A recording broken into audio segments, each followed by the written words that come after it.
Today is Friday, March 27th. Thank God it's Pod Day, and welcome to episode 4 of Can't Stop Playing. I'm your host, Zach Ghost Robo, and joining me today is two very special men traveling all the way from the Hunter's Dream. It's Hunter Gabe, Volatile Gabe. Quattro. It's 4, man. That's a good number. I like that number. I think it's going to be a good show. It's going to be a good show this week. Oh, I thought you were saying there's 4 men. I was like, there's a No. Yeah, You you're said looking for the other one. episode 4. I'm like, ooh, Where's the other Quattro. man? Apparently, I think it's in Chinese culture. I think 4 is a bad number. I'm pretty sure. Great. It's some Asian culture. I don't remember what it is, but I'm pretty sure it signifies like death. So it's like number 6. Yeah, that's why they were saying that the PS4 would not be called a PS4 because. Oh, yeah, you're right. There you go. Yeah. And that's also why Bloodborne is the 4th Souls game, and it's all about death. Anyways, coming to us from the graveyard of Yharnam, we have Father Max Blitzwinger. With his bags of milk. My bags of milk, ladies and gentlemen. No, wait. Don't misinterpret this. And to the people who are listening to iTunes, I'm not just surrounded by bags of milk. He's actually just carrying them. We were just talking about the fact that for some reason in the U.S. they don't sell milk in bags.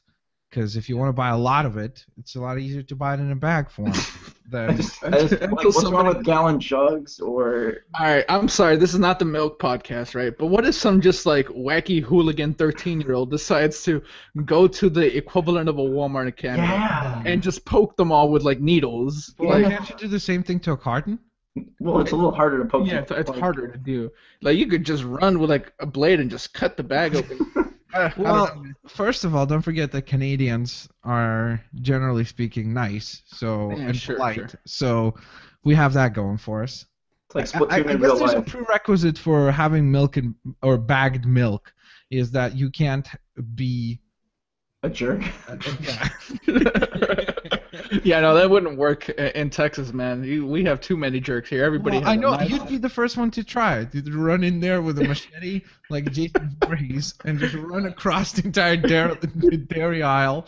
Did you guys see the guy who came to the New Orleans airport with a machete? Did this news story? No. Okay, so last week, and I took 6 flights last week, so this was a great time for me to hear this story. I believe he was 63 years old. He came into the New Orleans airport in Louisiana with a machete and some cans of wasp spray, Molotovs, and smoke bombs, and he sprayed the TSA agents and then pulled out the machete and was trying to deal some serious damage until they shot him and put him out of his misery. But yeah, that took a much darker.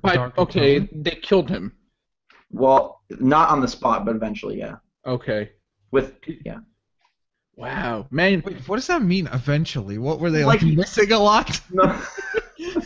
No, God, he was shot and then not like dead on the spot. He went to the hospital. And okay. Later, but yeah, wasp spray and machetes and. Wow, that's so crazy. Darker tone. Tune in next week for another crazy airport story. That's 3 weeks in a row that we got one. Man, I have an even weirder one about a guy who did not want to get on a plane, and he tried to stand up during takeoff and he was probably 80. He told his wife, he's like, "Don't you dare touch me!" And he tried to just get up and start walking, and then the plane took off, and he slammed back into his seat, and the flight attendant came and said, "Do you need anything, sir?" And he said, "Nope, I'm all right. I got my 235." And I had no idea what that meant. Wow. But okay. And then he tried to pull down my brother's pants, but this is like straight up. Like, you have no. Zach, do you fly like super economy class or like what kind of? I fly Bag Milk Airlines and lots of you get bags of milk and weird Sir, things. Would you like another bag of milk? Wait, can you get like a small bag of milk, like just like no, a little? You can't. This is the funny thing. In Israel, you always could like. In Israel, one of the most popular lunch like drinks was always a bagged chocolate milk. Okay. It was like about this size. It's like a Capri Sun, you know what I mean? Like like about that size, and you would always just like bite off the corner and then you drink it. And then here, no straw. You're just sucking no out straw. No, come on, just dude. roughing it. you just gotta. I gotta ask you though, is this like? Can you jump on these bags of milk? Are they like? I'm picturing it being like a bladder, like that kind of structure. It's not a bladder, but okay. Close. Okay. Like the material, you know what I mean? Can you jump on them? Well, I will be honest. I literally have hit a person with the bag of milk after they threw one at me. It did not explode. I picked it up, and it's like a slap, just like. And the wonderful thing about it, since it's a bag, it like wraps around your face. Oh, jeez. So it's definitely good for that. I think we're gonna have to import some bags of milk for like a special podcast. For the E3 special, when we do it live, I'll bring back. Yes, Yeah, bring. Will the TSA allow that? I don't think so, but We'll just have to have them imported. We'll like pre-order some bags of milk to be There sent you to Los Angeles. All right, so let's pre-order the hottest new bags of milk on the market. Exactly. This week's show is brought to you by Video Game Delays of 2015. Another day, another delay. This week we have Batman Arkham Knight being delayed from June 2nd to June 23rd, and they were very proud to make that announcement, which I thought was a little bit of a weird word. Wait, how are they proud? They said, we're pleased to announce that Batman Arkham Knight will be launching worldwide June 23rd. I mean, wait, did they actually say that? yeah, that's their I'm tweet. sure they did. We're yeah. pleased to announce. That's how they word those things. Like sometimes when there's a press release for like a pushback, they're like, "Hey, we're pleased to announce that this thing isn't coming on this date anymore." There's also talks that there's going to be an Arkham City and Arkham Asylum remaster, and after seeing the new trailer, I couldn't tell what it was for. PlayStation 4 and Xbox One, probably. No, I mean if it was an Arkham City remaster or a new game. It looks so same. Like the new footage, man. I gotta say, the delay combining with that video, I was sort of like, I hope this. No, don't even say that. Did you see the new trailer? Yes, but okay. First of all, let's not talk about the trailer. Okay. Second of all, the thing that I was confused about is that I thought the reason why they would delay it is to release the remasters before, right? So then it makes sense, right? Like you release the remastered version and then you have the new game, right? Sure. Which is not what's happening. But that's not what they're doing. They're delayed Arkham Knight more, and then the remasters are going to come out sometime Christmas time, is what they're supposedly saying. Yeah. So I don't really get it. Like, unless the remasters just aren't coming at all. Yeah, I think it's either that or, we've talked about it before, Warner Brothers kind of blowing their load with Mortal Kombat 10, Witcher 3, and Batman all in the middle of the year, so perhaps they need things to fill out that fall quarter. Okay, all right, so here's my question to both of you. You play Arkham Knight, you love it, great ending to the Arkham trilogy as far as Rocksteady goes. Mm-hmm. What incentive do you have to buy a remastered? Like, after you just had the best game in the series. Sure. You get to play the best one. The only reason I think that they're doing this is because they're assuming that like people are they're gonna get a lot of new players with Knight, and then maybe people will want to go back to play the others, so they'll have a remastered version to buy and they could charge full price for it, right? Like that's the only logic there, because otherwise I don't get why you would release the remasters after and so far after. Yeah, the new game. You said it's the only logic. It's logical, but it's not smart. Like that's release it before Arkham Knight and then capitalize. What are they targeting though? Because we also got God of War 3 remastered announced. It's coming July 14th. Is that for people who have never played God of War just jumping in, or is that for previous fans double dipping? I think that one's for both. I think that one is for God of War fans the PS4 is a lot of people's first system, believe it or not. Like young kids, like this is the first time that they ever have a PlayStation. Don't recommend Kratos. No, I don't recommend this game, but hey, this is going to be a lot of people's first God of War experience, I think. I gotta say, it's just odd to me that, Borderlands came out with a collection this week that is Borderlands 2 and the pre-sequel. It cannot be that hard to rebundle these games in a trilogy. Like, why not give us God of War 1, 2, and 3? Why not make it... Where's Arkham Origins? Remastered God of War 1 and 2 for PS3, didn't they? No, I know, but why are we getting like a Batman without Origins? Why are we getting... Because Origins doesn't exist in their mind. Like, look, they're even on the comics, like that we were talking about a couple of weeks ago, it says the prequel to the hit trilogy. So it's like they completely don't even like they consider that Origins never even like came out. So which they should do, I think. Like Origins, it's not a bad game. I don't want to get into that, but it's not a Rocksteady Batman game. So you guys don't blink at all at this delay. You don't. It's no big deal to you. No, dude. It's 21 days or something. Like I don't care. Keep it like The delay is not so development delay. There's no way this is. No, I think it has to be. I think they just It's a need marketing delay. It has to be. What are they gaining marketing wise from pushing it back through? Being out after E3 and not having their hype interrupted by brand new stuff. Or maybe it's both. I think there's just. I just don't know what you could fix in 21 days. A few bugs. Unless it's like Batman's feet are not modeled. I'm sure you could fix a few bugs in 21 days. I mean. I just think it's sad for a game that has seen so many. It's like if The Witcher 3 gets pushed back again. Batman has seen 2 delays. The huge one, 8-month delay. Yeah, but the other big thing one is, and this one. I mean, 21 days. They're not going to be doing any work during those 21 days because by then the game has got to get gold. Like it's got to go.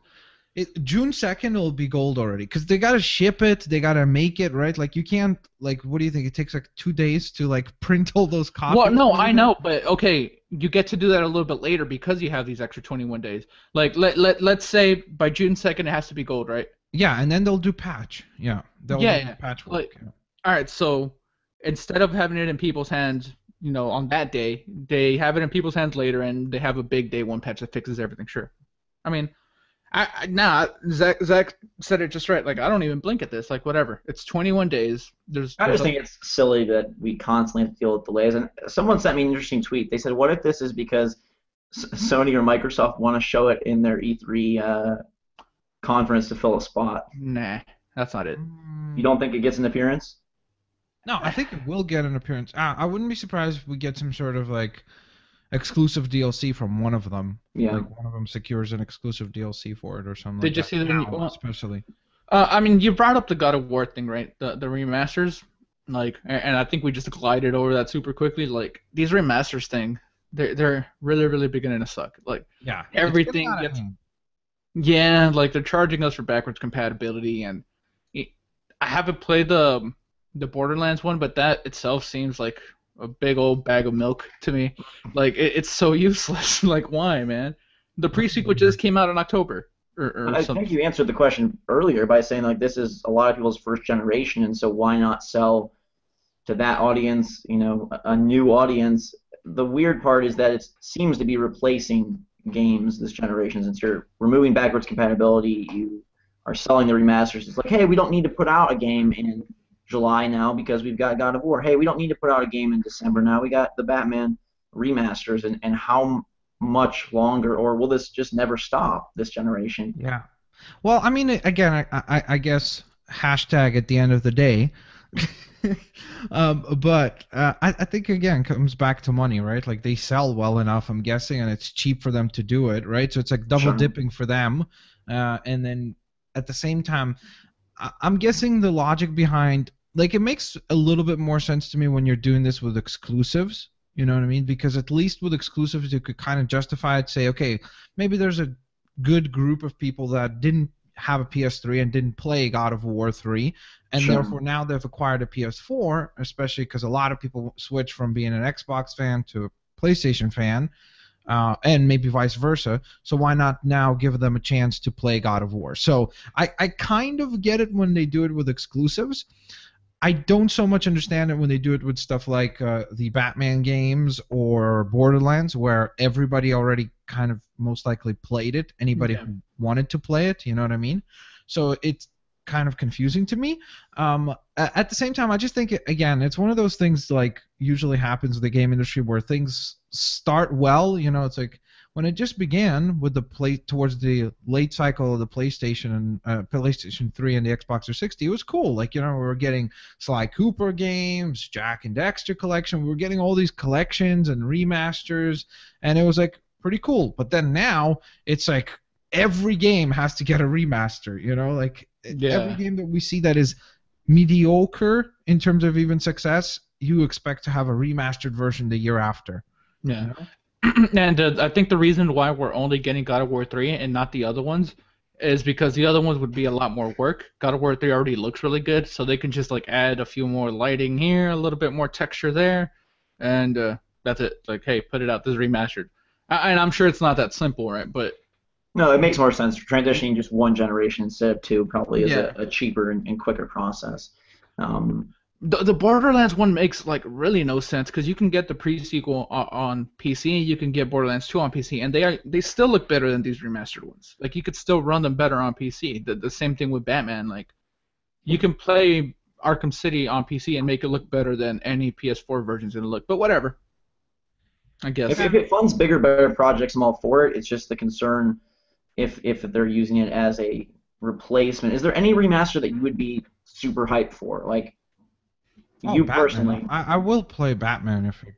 But just the hard part is like for those, like I don't know what the benefit is.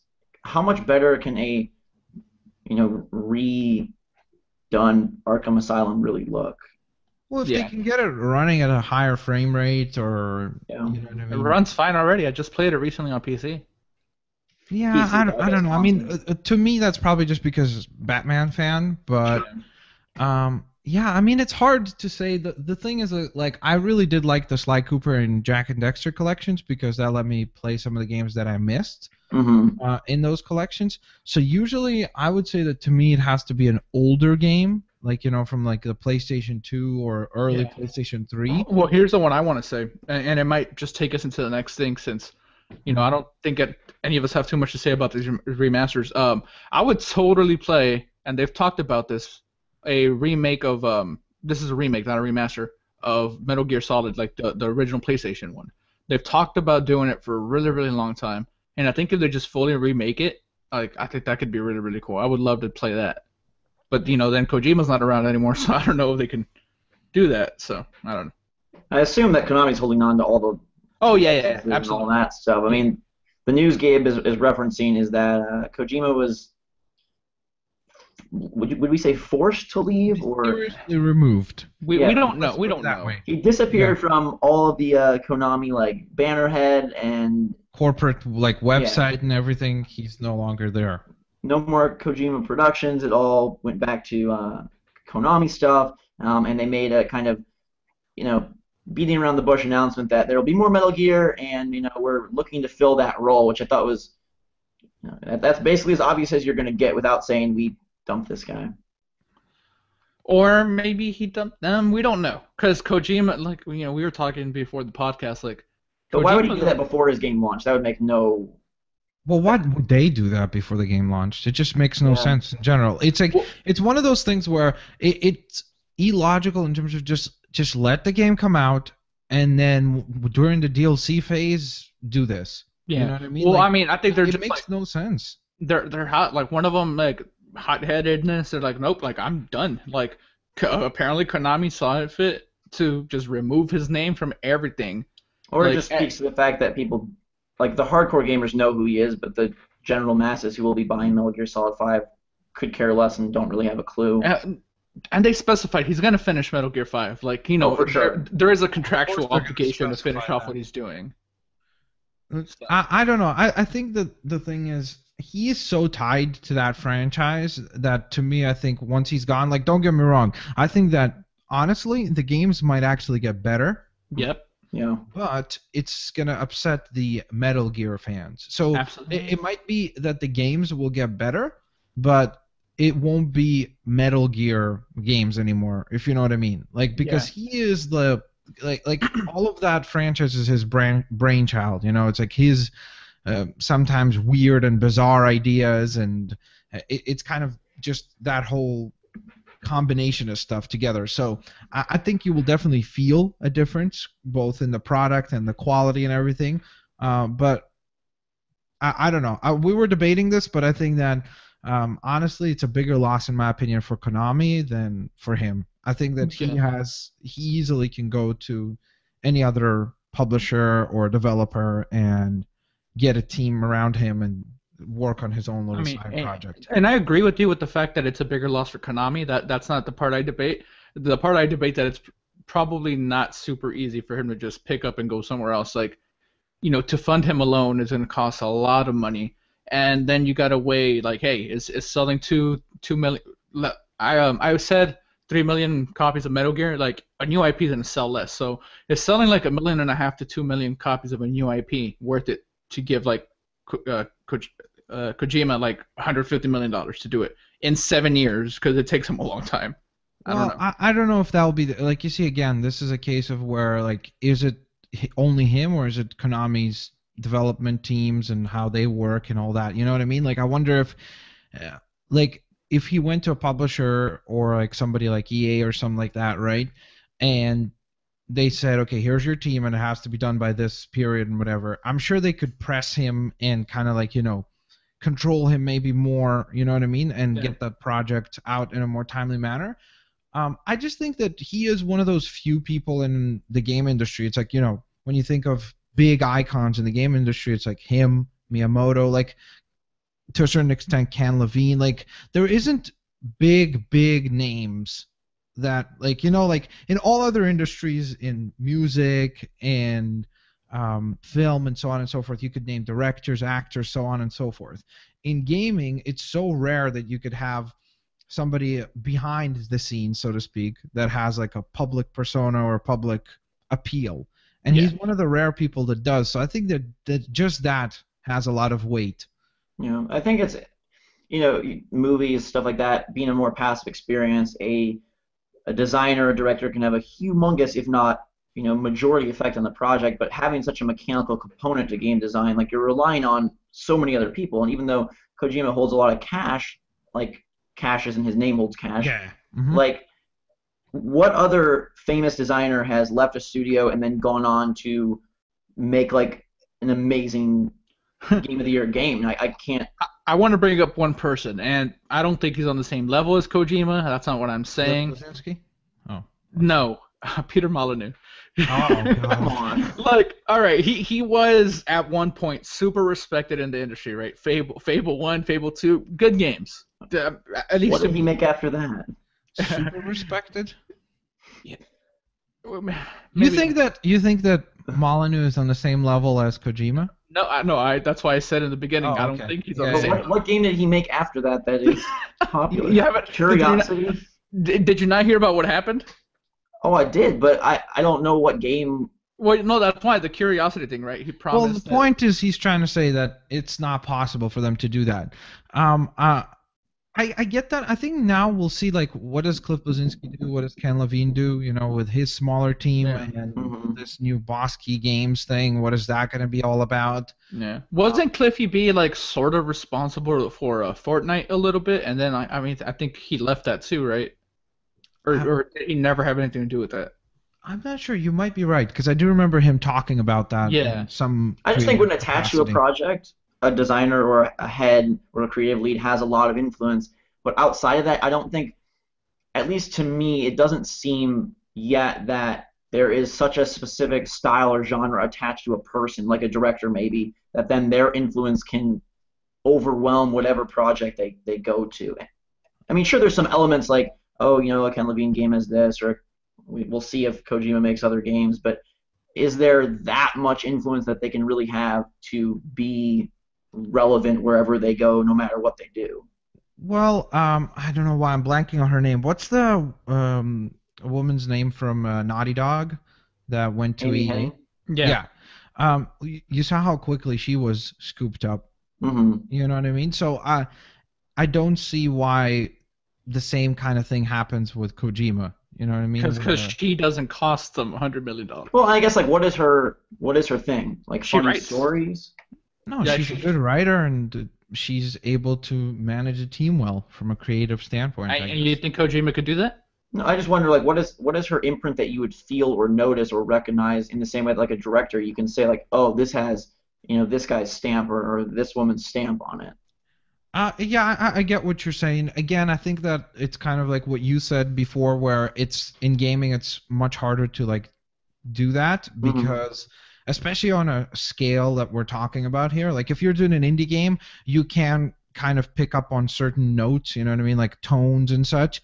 I think honestly, out of all the people that we've been naming so far, Kojima is probably the one that actually does have like that weird style that like that's true. That's a good point. Feel like that's a Kojima game. So he's probably the most out of all of those people that we discussed who actually has specifically a style, so to speak, and kind of that weird design.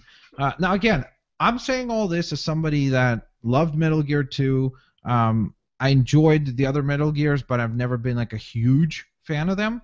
I'm just saying that I think that audience resonates with him and he resonates with them, and I think that he's got a big enough fan base to where another publisher, just based on the kind of like that appeal, like the public perception, they will hire him and give him the money to run and kind of do his own thing. I think the other thing we're forgetting is that it's always important for the publishers and the business side of things to still be able to wind the creative people in, because a lot of times when you have creative people doing the business and the creative stuff, what happens is that the business ends up falling apart because they forget that it's a business. So I think that as long as he goes to like somebody who will be able to control the monetary side and so to speak, I think that if he's just given like leeway with a creative, like go do what you think, but it has to be done within this time frame, and you constantly like check in with him. You don't just let him work however much. So we're looking for a Kojima babysitter. Yeah. Basically. Does he want to be babysat, or does he want to go make an indie game on Kickstarter that no one's going to tell him what to do? He could take as long as he wants. Like, you know, I don't want that to happen. I want him to still make big games. But he can't go and just take however long he wants. Like, that's the problem. He can. He does. No, but this is the issue. Is like, I think that might be an issue of just the way Konami did business with him, you know? To let him? But if that's what he wants, and if he says this is the only way I would do it, and I don't care what you good luck then. Yeah. Do you know what I want? Yeah, what do you want? I want to talk about Bloodborne. Oh, baby. Let's talk about the big release of the week. Probably the biggest release of the year. For sure. Thus far. So not Ori and the Blind Forest. Not Ori. Yeah, all right, go ahead. Bloodborne, I'm very interested because you guys have played none of the previous Souls games. I played a little bit of each, but not to any at all. Yeah, but you're basically prepared to die virgins, which makes me excited to hear your takes on this. I played to completion Dark Souls 1 and 2, so I came in with a little bit more familiarity. But Demon Souls? I dabbled in Demon Souls, but didn't get very far. Okay. You dabbler. I'm a dabbler. I'm a milk bag dabbler. The dabbler. The next supervillain coming to Avengers comics. Don't they seem to like add new Avengers every? I'm not a big comic book fan, but I just constantly see like this guy's an Avenger now. All right, we're about to get into Bloodborne, I promise. But Max, did you see that the all different Avengers? Yeah. Yes. Dude. Miles Morales being there, isn't that awesome? Yeah, the whole lineup is interesting. Well, yeah, I mean, you know, Falcon is Captain America. Yeah. Nova is on it now, so it's crazy. Do you ever feel like they're just manipulating you to make money? That's their job. No, I know, but it's like, imagine if Hunger Games is super popular. Imagine if in Frozen 2, Katniss Everdeen was like friends with like Anna and Elsa to like just cash grab. They're like, now we have this guy as Captain America. Now we have this guy as Spider-Man. Now, this guy's back from the dead. This guy's dead. Now it just seems like there's no. Yeah, no. I mean, I know what you're saying, but at the same time, at this point, I've gotten to the point where, like, there was a point in time where I disliked certain characters. I'd be like, oh, this character is completely overexposed, and blah, blah, blah. But honestly, my favorite hero is Batman, and there's a ton of horrible stories that are written with Batman in it. Yeah. But I just feel like when it's done well, it's done so well that it is well worth the kind of keeping up with it. Sure. And more importantly, it's like as long you more so in comics, I think like you don't really follow. I don't know that most people follow superheroes as much as they follow the creators. Yeah. Usually, you find yourself a writer and an artist that you really like, and then you follow what they do more so than you follow the. Back to Bloodborne though. Sorry, I took us on a very quick tangent. I just wanted to know what you thought of the Miles Morales thing. Bloodborne, awesome. Man, it's a video game, and you play it. Bloodborne is a video game that is basically Sony's realization. They were like, "Damn it, we should have published and made Dark Souls an exclusive," and then now they realize that. So basically, they're like, "Hey, let's just do our own twist on it in our own version." So now, bam, they got themselves a huge exclusive, very, very successful. The reviews have been through the roof, 9.5s, 9.0s, and 10s across the board from everybody. We mentioned him on last week's show, but Jim Sterling gave this a 10. Mm-hmm. Yeah, it's currently sitting at 93 on Metacritic, which is pretty beastly. I think that this is going to end up being most outlets' game of the year. That's what I think. I hope not. Why would you say that? Why do I hope? Because I hope that there's something better coming out this year. I love Bloodborne, by the way. I love it, but let's get to the goods of that. Like, what was your experience with Bloodborne coming into this? The difficulty. I was scared. The style. I was so scared to try it because you hear about Dark Souls being super hard, right? And I've heard people say Bloodborne is harder than Dark Souls. I don't know. I didn't play enough of Dark Souls to make that comparison. So I'm like, man, I don't want to play this, and like I don't want to feel defeated by it. Basically, I didn't want to start it. I started it. I'm like, hey, this isn't that bad, right? I get to the first boss, beat him. I'm like, no, this really isn't hard at all. Then I get to the father. I'm not gonna pronounce his name right, but I'm gonna call him Garcon. Father Gas. Yeah, Father Gas. Let's call him that. I get to him. He whoops my ass. Like, I died maybe. Did he hit you with a rock bottom? Yeah, he did. The bag of milk. I died maybe like 15 times, and this was before the game was out, so there was no like strategies to do him. Like there was no tips online, which is what a lot of people are doing now. Shame on them. But yeah, I died like 15. They induct you really quick. Like it doesn't pull any punches. It's all you start off in that opening area. Maybe you're like, okay, I can take these little like drunken pirate guys. But then as soon as you get to the cleric beast, the first boss, even those werewolf dog things on the bridge. From that point on, it's like, welcome to the big leagues, and here we go. And if you cannot make it past, I think it's an interesting way of almost like it's having like cuts on a basketball team. Like if you can't get past this point, you're off the team. Like might as well just sell the game right now. Forget it. 'Cause it's only gonna get harder from here. I feel like the game made me cheat, so to speak. Like basically, for example, with those wolves, those dogs on the bridge, right? Yeah. Mm-hmm. So what I would do is spoilers for Bloodborne, guys. Yeah, but I mean, okay. Spoilers in the sense that there's like a dog on a bridge. And people will complain. I understand. It's not a spoiler. Okay. So my strategy against them was basically I would run into a room right next to that. I'd make them chase me, and as they chase me in, I'll just stand by the room and take them out, so they never actually reach me and touch me at all. Yeah. When I fought the father for the entire first half, spoiler alert, all I did, and this is a tip to all of you guys, I'd stand behind the tombstones, and I'd transform my axe to a huge weapon, and I'd just hit him, and I'd just run around the tombstones, so it'd be like cat and mouse, and I killed him. It was like super easy. How'd you do it with the beast, though? Because he breaks the tombstones. Once he transformed into the beast, it got a little bit frustrating. But I used Molotov cocktails to hurt him quite a bit, and then finished him off like when he does the triple combo, like where he hits, and then goes off. So that's when I've got this strange like self-hatred where I know some of these things could be cheesed, but like I want to beat them the quote real way just to have that satisfaction. Like I kept trying to get counters on Father Gascon or Gascon. And how did that go? It went bad at first, but then like I was playing it on stream and I got him first try with like 3 counters, and it was the greatest feeling ever. Me and Zach talked about it a lot, particularly that boss fight, because it was really hard, and we were talking about it. And at the time, we just couldn't do it. I told him, hey, dude, just cheese it. Use the Molotovs, use the music box, do it. And I don't know if he did it or not that way, but now I went back and I was streaming a different save file. I beat him like quick. Like I have the counter down perfectly for him.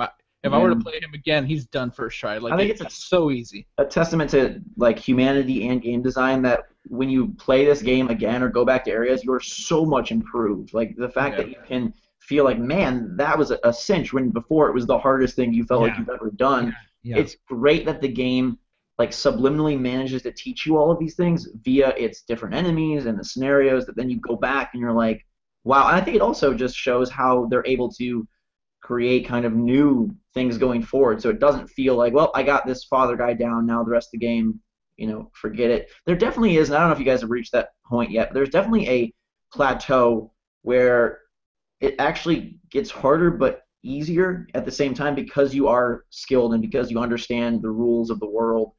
That it, to me, in Dark Souls 1 and 2, it would start off incredibly hard, and then I would hit a point where the game was still getting harder, but for me it was getting easier because I was really sort of in the flow of the combat and just like one with my character and weaponry. Yeah, I'm past that. There's like 7 main bosses. I've beat 5, so like I think I could finish the game fairly soon. Like without doing all the optional stuff.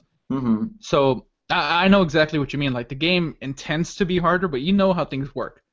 So well, you learn how things work. That's the thing I think the game does incredibly you're forced to learn how things work. because it teaches you to be like weirdly cautious, and like it teaches you don't be cocky. Like even when you think, oh, it's just a swarm of those like undertakers, as I like to call them, it's not going to be a big deal. You can take them out, and then you walk in, and because it's 5 of them, let's say, and 3 of them manage to hit you, you're dead. You know, or like. So you put yourself in a position where you're constantly cautious. You learn to play this game the way that it's meant to be played. It's really, really incredible, in my opinion, in terms of how I honestly couldn't tell you what the story is in this game. That's the thing. I'm 8 hours into this game, and I probably, like, if you look at it in terms of, like, how far did you make it from point A to where I am? It's probably like point C. So it's like, as far as the complete progress is, there's very little, but I feel like I've done so much because I've improved so much as a player. You know what I mean? Like it's all about your own time things. Yeah, it's all about your own experience, and it kind of shows how few games just give you like great mechanics and say like have a fun time in this video game. It's all about cinematics and explosions and choices and you know, multiplayer and this. By the way, sometimes is definitely what we want in games. Oh, for sure. I just feel like this is almost, sorry to interrupt. It's like I feel like this is a game like if Nintendo made a mature game. That's what I was just gonna say. Bloodborne would be it. Like you know what I mean? Where it's just because it's like I don't know. It's a game. You know what I mean? At its core, it's gaming because it's like it's all about the mechanics, it's all about the learning, it's all about teaching yourself the intricate little timing things. I think one of the coolest things that we haven't even touched on about this game is the sound design for this game. The sound design is fantastic. It is so satisfying to slice these creatures. Like, just that noise, they got it down perfectly, where it's just the right kind of crunchiness and, like, that kind of noise. Like, it's just this really, really satisfying hack and slash mechanic where you enjoy just hearing the combat take place. The eerie soundtrack is great. By the way, don't buy the collector's edition because they did that stupid thing again where you have to download it as an app on the PlayStation, which is the dumbest thing. Stop doing that, Sony. You messed me up with the order. I was hoping to get a disc with Bloodborne, and you managed to do the same thing again. Stop it. Don't do that. Give me a disc. Yeah, you touched on this briefly, but that story, I don't get it. Every time there's a new cutscene, I get more confused. I know less what's happening instead of more. I don't know if that's just me. Like, it's one of those things where a lot of the lore is tied into the item descriptions, and it's very...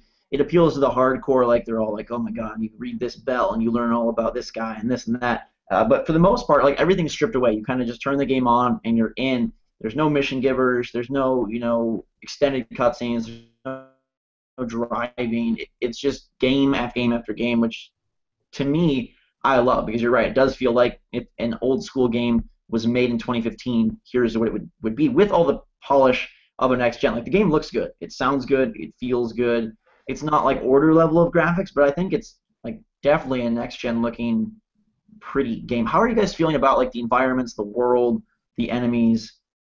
The enemy variety is good. I like that, but you know a lot of it looks the same. You know, you're in one big city for the most part, and different parts of it.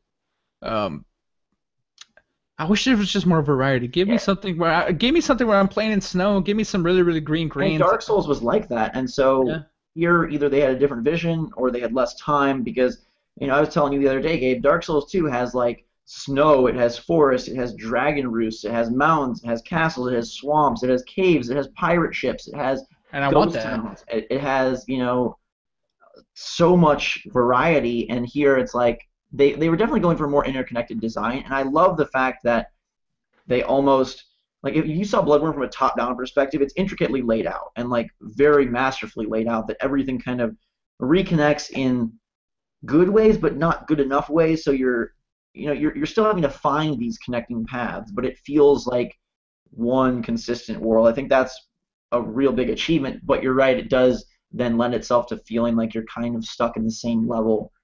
I don't know. I almost feel like it would feel dumbed down or like very, like, I don't know how incentivized I would be to explore the environment if there was a constantly changing environment. And more importantly, half of this half of the appeal of this game is the whole idea of you restarting in the same kind of region, and then maybe you come up with a different or more effective way to run through the enemies to get to your next destination, right? Mm-hmm. Because oftentimes you end up with a case and point where your the Hunter's Dream lamp is quite far away, right? So you have to go through that entire section again if you went back to upgrade. So it's like you have to make your way through that entire enemy route over and over again. But I feel like by doing that, it forced me to like come up with the most ideal way to go around to garner the biggest amount of blood echoes and to garner the most successful route, so to speak. Yeah, it also kind of incentivized me to explore some of the other regions, like when you're making your way between the cleric beast and to the father, like that whole section there. You know how they have the little section where it's like the gutters and such, where the rats are. Yeah. And then that's also where you can meet that ginormous pig. Like Did you kill him? Did you kill him? Yeah. Well, yeah, but not head on. I came up because I discovered that if you climb down the ladder on the side there, you can take him out quite easily through a room. So I think those are great moments where you do find like, hey, this is all connected, and oh my god, I was here before. Like, to be clear, Dark Souls 1 and 2 still had some of that, but just were very like, you'd go through this portal and all of a sudden you're in a snowy, meadow, or all of a sudden you're by a giant lake, or all of a sudden and it didn't seem to detract from things because the individual areas were large enough that it wasn't like, holy crap, I just turned down, Baker Street and now we're in the rainforest and now I turn to the right and Did the enemies change based on? They were all very much attached to their area. So I'm guessing that's probably why they didn't do it here, because it would be too difficult. Maybe. I mean, one thing I want to say is maybe they did do it and we just haven't experienced it. Because when you're in the Hunter's Dream, there's those tombstones that you can interact with to teleport you to different places. Mm-hmm. I know someone from YouTube that finished the game in like 12 hours, but it was just like the main story, and everything else is still there. He says none of the other tombstones were unlocked, and I at this time I had played maybe 4 or 5 hours. I'm like, what? I thought we were gonna get to go to the other all the other ones. He's like, nah, I beat the game and not one unlocked. I already unlocked one of the tombstones, so I guess he missed something along the way that I might have done to unlock like the next tombstone. And the next tombstone is a little different. It's not that same city. Like you're under like this prison, like you're locked up, you escape, well not escape, like you just open the door and get out of prison, and you're like in this giant church. Escape. Yeah, and you're like in this giant church area that's completely different from Yharnam. So I was thinking just now, like, man, maybe there is these different areas and we just haven't seen them. Maybe. That's a good point. I mean, Dark Souls 2 to me was like a very beautiful game, and so that's the one thing I wish is like to see it on PS4, like to see those giant dragon, Well, you'll get to see Dark Souls 2. Yeah, April 7th. Yeah. There you go. That is very true. Coming from Dark Souls, like a couple of things that kind of appealed to me were they did make some slight changes here, and maybe it feels standard to you guys, but like the combat is a lot faster, and your movement is a lot more important, I feel, because they removed all sense of encumberment. There's no more weight.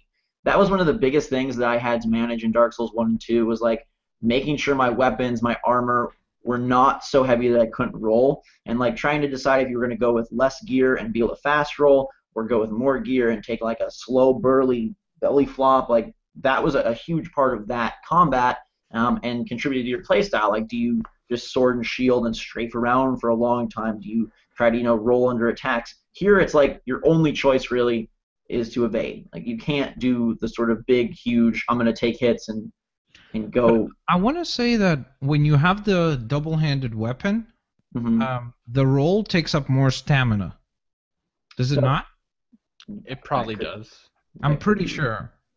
So you it's still kind of like comes because I remember when I fought the father the first time, when he turns into the beast mode, I tried to stay with the double-handed weapon, but it would make me slow, like so slow that I was like, okay, I'm just gonna take him on with the blunderbuss and the shorter-handed weapon. Yeah. Well, either way, you're rolling around like you're a all-star cheerleader in this game, where you were not doing that in Dark Souls. You were more like, it was medieval based, so it was much more of that like strike, wait, where this, because you're able to regen health from the attacks, like that's something I'm curious about with you guys. Did you or have you gained a lot of health back via that system where all the time. you take damage almost like a fighting game and then can sort of regen that little orange part of your bar with attacks of your own? Yeah, you have to. That's just like one of the game's main mechanics. Like, especially with that, giant beast with a cannon. Not a cannonball. He has a giant ball. Damn, what's it called? A wrecking ball. Like he's Miley Cyrus. A mace. Like a wrecking ball. Wait, Zach, I saw on one of your videos you got to the area with that like super tall enemy, right? All right, right after that you keep going, and there's this another big enemy, but he has a wrecking ball. Yeah, yep. All right, and Miley Cyrus on it. All right, so he hits you with the wrecking ball. God, funny joke. I'm sorry. He hits you with the wrecking ball. You keep attacking him, and he's so slow, so you gain most of your health back. So you don't necessarily have to. I just find myself like it's a risk because when I do that, I get into button mashing mode where all of a sudden blood vials are so like there's so many. Yeah, they're everywhere. Which is a totally different change because before you had Estus flasks and life gems in Dark Souls 2, and I feel like you had to manage health more. Like drinking a flask of a potion was like a big deal in Dark Souls 2, and here it's like, man, I'm gonna kill. Like I'll use 2 life gems, but I'll kill this big guy and get 4 back. Yeah, exactly, and that's what it becomes. It's a risk versus reward thing. Like, do you want to go defeat this guy that will probably hit you? You might have to use like, a healing potion. I forgot what the hell they're called. And Blood vials. Blood vials. There you go. Do you want to? But then he gives you like 2 every time, so you know that if you at least get 1 extra one. So. I don't know. I just feel like Zach. I do feel like that in terms of like where, if I got up close, it was like I was almost making a commitment. I'm like, okay, here we go. Let's do this. See, but then it was like it turned into a different game right away. I'm like, here we go. It's either you or me. One of us is going down. It also matters what weapon you're using. Zach cannot get up close with that stupid whip. That whip sucks. I don't use the whip anymore. I got the saw spear, which is the sweet weapon. I mean, I do think the game kind of almost tricks you early on. Like you're facing off against these kind of guys with they wave their torches at you. That feels more like, oh, I'm going to be comboing my way through this. Once you get to the big dudes, the giants in the opening area, it becomes much more Souls-esque where you're kiting enemies and backing up and taking your time. Like, don't get me wrong, this is a new IP, but it's not a new IP. Like, this is very much Dark Souls on PS4 in, I think, like 90%. I've seen some people say, oh, it's very different. Some people say it's exactly the same. I fall in the camp of, like, if you called this Dark Souls 3, it would be totally cool with me because it retains so much of that structure. But what so about much of the lore, Zach, and the story? Well, I don't care about the lore, but I do have another question to Zach because he's played much more of Dark Souls, and I played it just so limited that I wouldn't be able to remember. Zach, if I were to go back, since it's coming to PlayStation 4 now, would I have a harder time with it?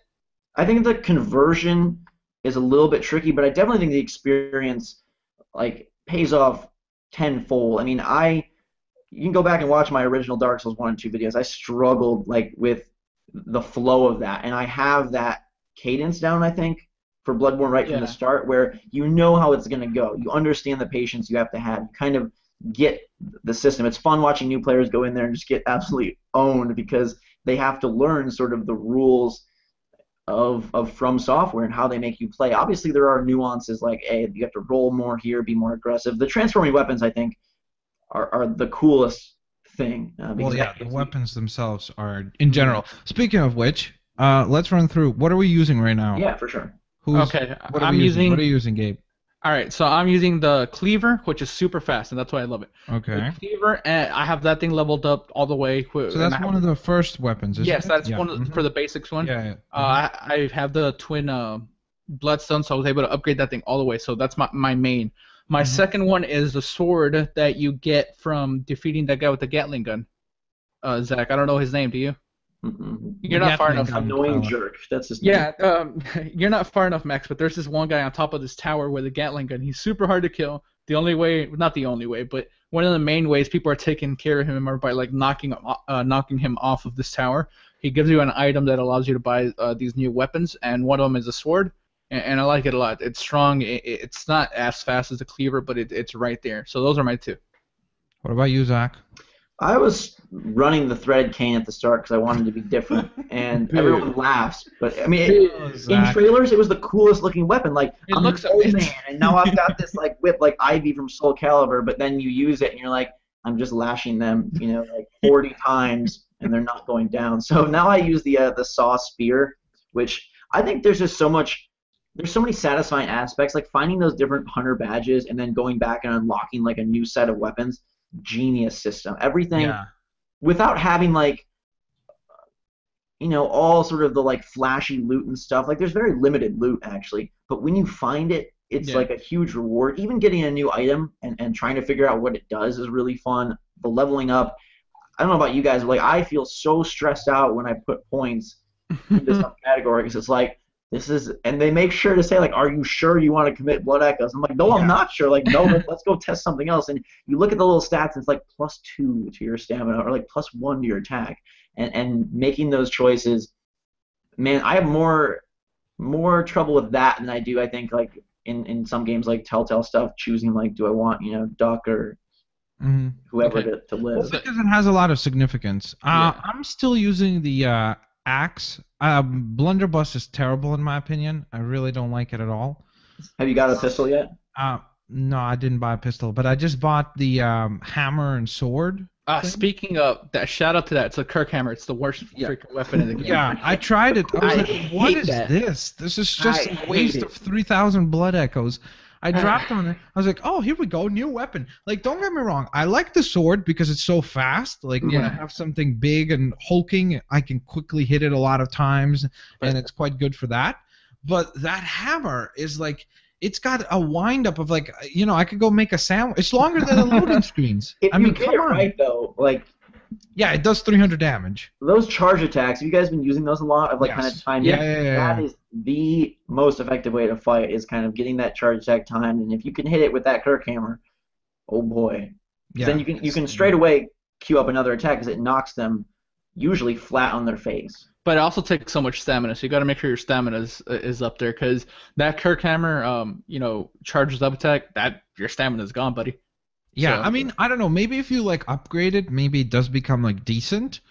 But that thing's poop. It felt like a waste of blood echoes. I love how the guns work in this game. They're kind of used as like a lure almost more than anything, like a counter. They're a tool for countering and a lure as opposed to like a damage dealer. Like, hey, this guy, I need to track him over here so I can thin out this horde. That to me, like, it's a really brilliant way of incorporating guns without it ever being like, oh, you're just firing this AK and taking people down. I will say that enemies with guns are...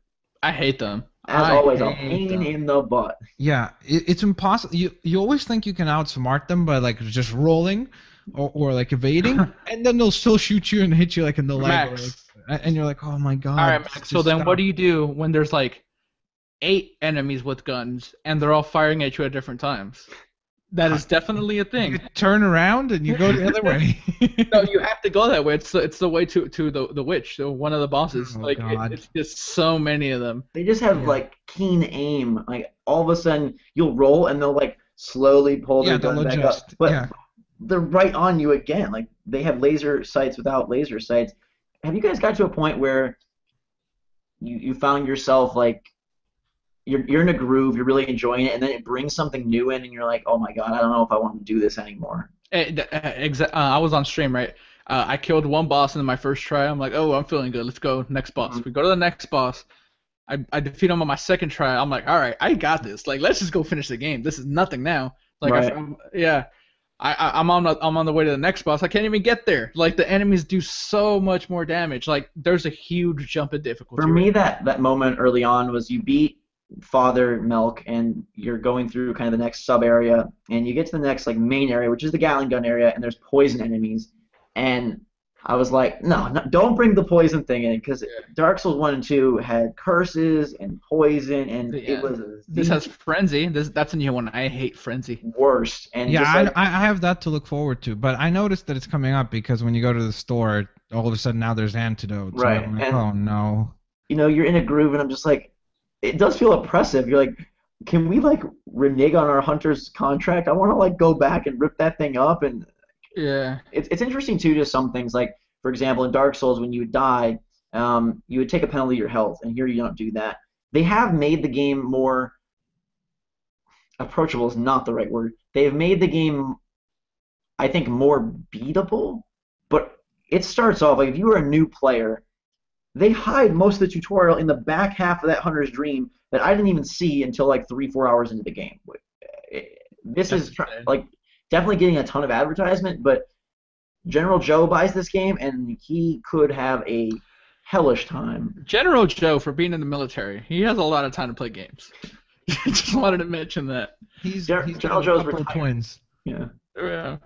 Yeah, I mean, but at the same time, look, it's a game that sticks to its core. You know what I mean? Like, the game is about, like, the main selling feature that I think that goes around for this game is, ooh, it's hard. You know, like, that's what it is. But I don't know if that necessarily is the truth. Like, don't get me wrong. Is it a challenging game? Yes.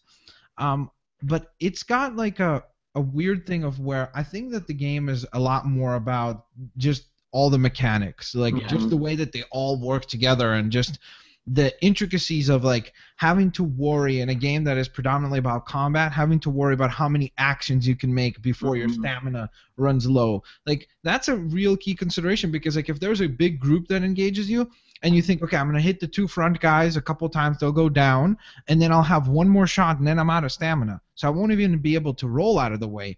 So it's like it just forces you to like think of all these elements that you don't typically expect. Well, it makes you do stuff in this kind of game. There's no like pull left trigger to lock on to and right shoot. There's no like press A to detonate. It's all like your hands have to make this happen. Yes. And it does such a good job of being memorable. You know, obviously there's a lot of repetition. You're going through the same areas, you're fighting the same enemies, but even though we're saying like we don't know what the story is, the world feels kind of samey, I could probably draw a map of Yharnam in my head, you know, on paper, and it would be very accurate because like every little corner, you know, hey, this is where these two guys are, this is where this happened, and I don't know how many games I can say that for where literally every step of the way it sticks out to me. Yeah. I mean, I honestly can't quote even a game that I played for 8 hours and I've only defeated 2 bosses.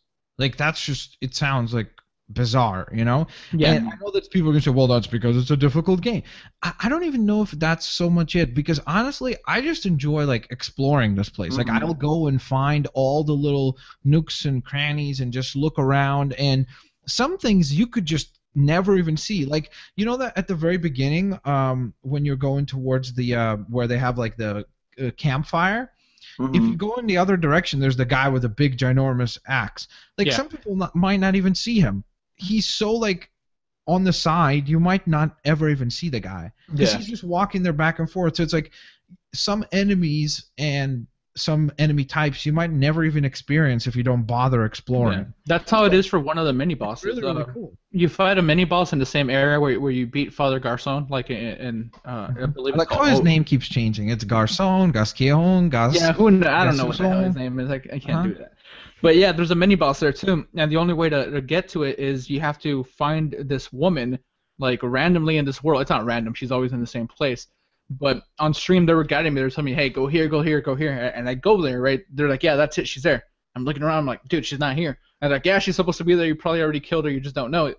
And sure enough, I had not killed her. She was just in another place for me. And I don't think that's like procedurally generated or anything like that. I think there's just like a set, like maybe 2 or 3 areas that she could be in. But the only way to get to that mini boss is to talk to her, and people are gonna miss her because she's hidden. So I do have to say, like, for people who haven't picked this game up, if you're looking to, there's tons of footage online. There's tons of guides starting to creep up. If I were you, I would try your very hardest to do this thing solo. It is so much more satisfying when you go in blind, when the crows first bark and you're terrified like I was, when the bosses come and you're like, I don't know what to do. I think that really just absorbs you into the world a lot more than if you're like, okay, I know coming up on my left is a guy with a mace, coming up on the right is going to be a boss. Like, at a certain point, the game changes then to following a list of instructions versus experiencing it. Yeah. Another thing I think is, like, it's incredible how this game makes me feel when I walk into a boss area. Like, with the Cleric Beast, I was honestly like, because I did the demo at PAX, so I knew it was coming. I remembered how that bridge looks.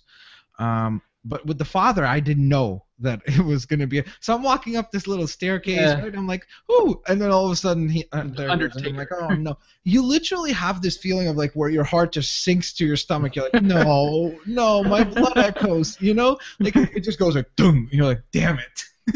Like you're just terrified. Like it's been a long time since a game made me feel like this, where I'm like, oh no, please don't. Can I just go back for a second, please? I barely sweat, but like my hands, and I almost think like it's more fun to lose sometimes. You get him like right down to the end, and then he does some crazy new attack you've never seen. And you're like, oh my god, my heart's crazy. racing. That is not fun. Get out of here. Yeah, it's so stressful.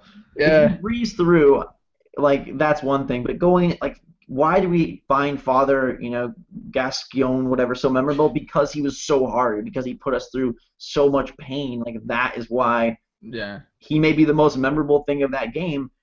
If you're able to just waltz your way through it, and later on you can level up and kind of break, I think, the flow of the game if you wanted to. You very much could in Dark Souls 1 and 2 with different weapons and stuff.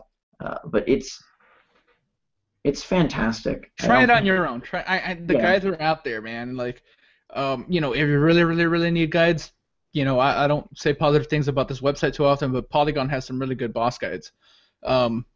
Avoid those, man. Try it on your own. Give it. I would say try if you need anything like in terms of guides. You're better off to look at like maybe how to get better at mechanics. Mm-hmm. Like look up maybe how to counter properly or something like that, you know what I mean? But don't look up strategies for how to defeat the specific monsters or beasts, because half of this experience is the fact that you learn it, and then when you come back around, all of a sudden like you can breeze through it. It's like a typical kind of like a puzzle game or something where at first, when you're doing it the first time, it's excruciatingly difficult. But once you've done it once, now it's like you've learned all this knowledge, and it's just the journey you go through. I still think the counter feeling, like you hit the gun counter, it makes that like zoom sound. And the enemy goes down, you get the visceral attack. Like every time, I feel like I want to like pump my fist because that is such a satisfying. Even if you do it against like the cheapest, like dumbest enemies, like that visceral attack is always amazing. It's so cool. Like. I wanted to ask Max something. I'm sorry to cut you off there. Max, I saw you streamed. Sorry. You were streaming at the same time as me. Oh, really? Yeah. Somebody came into my stream. They're like, "Oh, I was just watching Max. I'm watching you now." I'm like, "Yes!" Like, ha ha ha. No, but that's probably because I stopped streaming. No. No, don't tell me that. Nah. But I wanted to ask you, how was your experience with that? Because man, I think I enjoy this game so much because I'm just streaming it now. Like everybody's just like chiming in. They're like, "Hey, don't do that. Come do this other thing." Like, and they don't spoil it. They're like, "There's this really cool thing if you come over here." Like, did you find something like that when you were playing it? Yeah, I think that generally speaking, I was a little bit nervous to stream it because I've heard the things about like this community being very, very, very cruel to you if you don't know how to play. Yeah. So I emphasized all the time that I'm a noob, I've never played this before, that if I make mistakes, I apologize, blah, blah, blah, blah.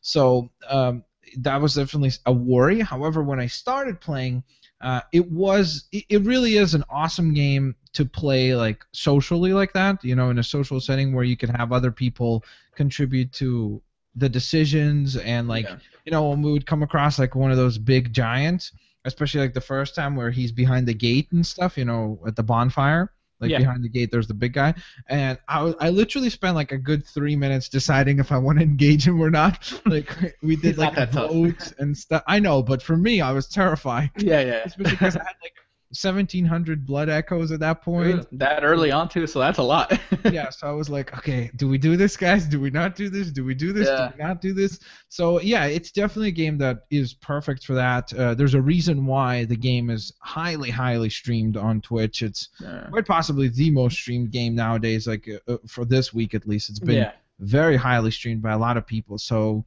it's a great game for like social interaction as well. So oddly enough, even though it's single player. And that's awesome. And that was another thing. Like I just like you, I'm new to the series mostly, so I hear like, man, this community is so toxic. They're gonna bag on you for everything. On YouTube, sort of, I see it, but on Twitch, everything was perfect. Like I had a great time with that. So Sorry, I had cut you off for that super long-winded Twitch interjection, Zach. Well, Zach also did a Twitch stream. My It just went on for about 3 minutes, I think. Yeah. I gotta fix my How did that go? my setup. It was really fun for 10 minutes. With Elgato. It was really fun for 10. That was Gabe's recommendation. No, I said that because look, here's what I said. I said, okay, look, OBS is a little hard, not hard to set up right, but then there's a delay for the Elgato. You got to mess with the delay for the mic. Yeah, you put it at 1500 milliseconds always. No, yeah, I know, but Max has never used OBS. I mean, not Zach. So I'll it's gonna be figured out. I'm not worried about that. Sure. I'm more excited the fact that I think From Software now is like anything they make, I'm in on. Like Naughty Dog, Nintendo, From Software, like they have definitely. Wow, you put them up there already. I think so. 4 games and all of them are knock them out of the park. Fantastic. Yeah. I mean, Dark Souls 2, some people are like, that's sort of the ugly child of the group. I really love that game. I thought it was Rocksteady not there for you, by the way? No. Okay. All right. Just asking. We'll see what Arkham Knight does, but not not right now. But another cool thing that's different is how sometimes enemies can absorb your blood echoes. And I think that's like a really sweet system. Instead of it just constantly being on the ground, in Dark Souls 1 and 2, it's always on the ground. But here, how like the enemy's eyes will glow, and they're like, I've got your life in my hands, and then you have to go and get it back. Like, there's just great moments. A little bit past where you are, Max, there's a church, and there's these hooded things, and they start shrieking, and literally, I don't know, 30 of them start running at you, and I was just backed into a corner just like a madman, just shedding blood everywhere and killing all of these things, and then the church was like dead silent, and it was just the coolest thing to go from like moment of extreme chaos and you're like, oh my god, I'm not going to make it, they're poisoning me, they're lunging at me, and then seeing all of them on the ground, all of the souls or echoes you collect, the church is quiet, just... Zach, be honest, you went like, damn, I'm good. Yes, I did. I was very proud of myself. It's funny that there's just not any other games really that sit in this genre right now. Like Lords of the Fallen tried to kind of do it, but... It really tried. They really tried. It would be cool to see another style of game, almost... Like, not necessarily copy, these Transformer weapons and blood echoes, but the dedication and the commitment to, like, this is a game and the mechanics, and we're going to, like, double down, triple down, quadruple down on everything and really focus in on the experience of playing. Like, think about a game that was that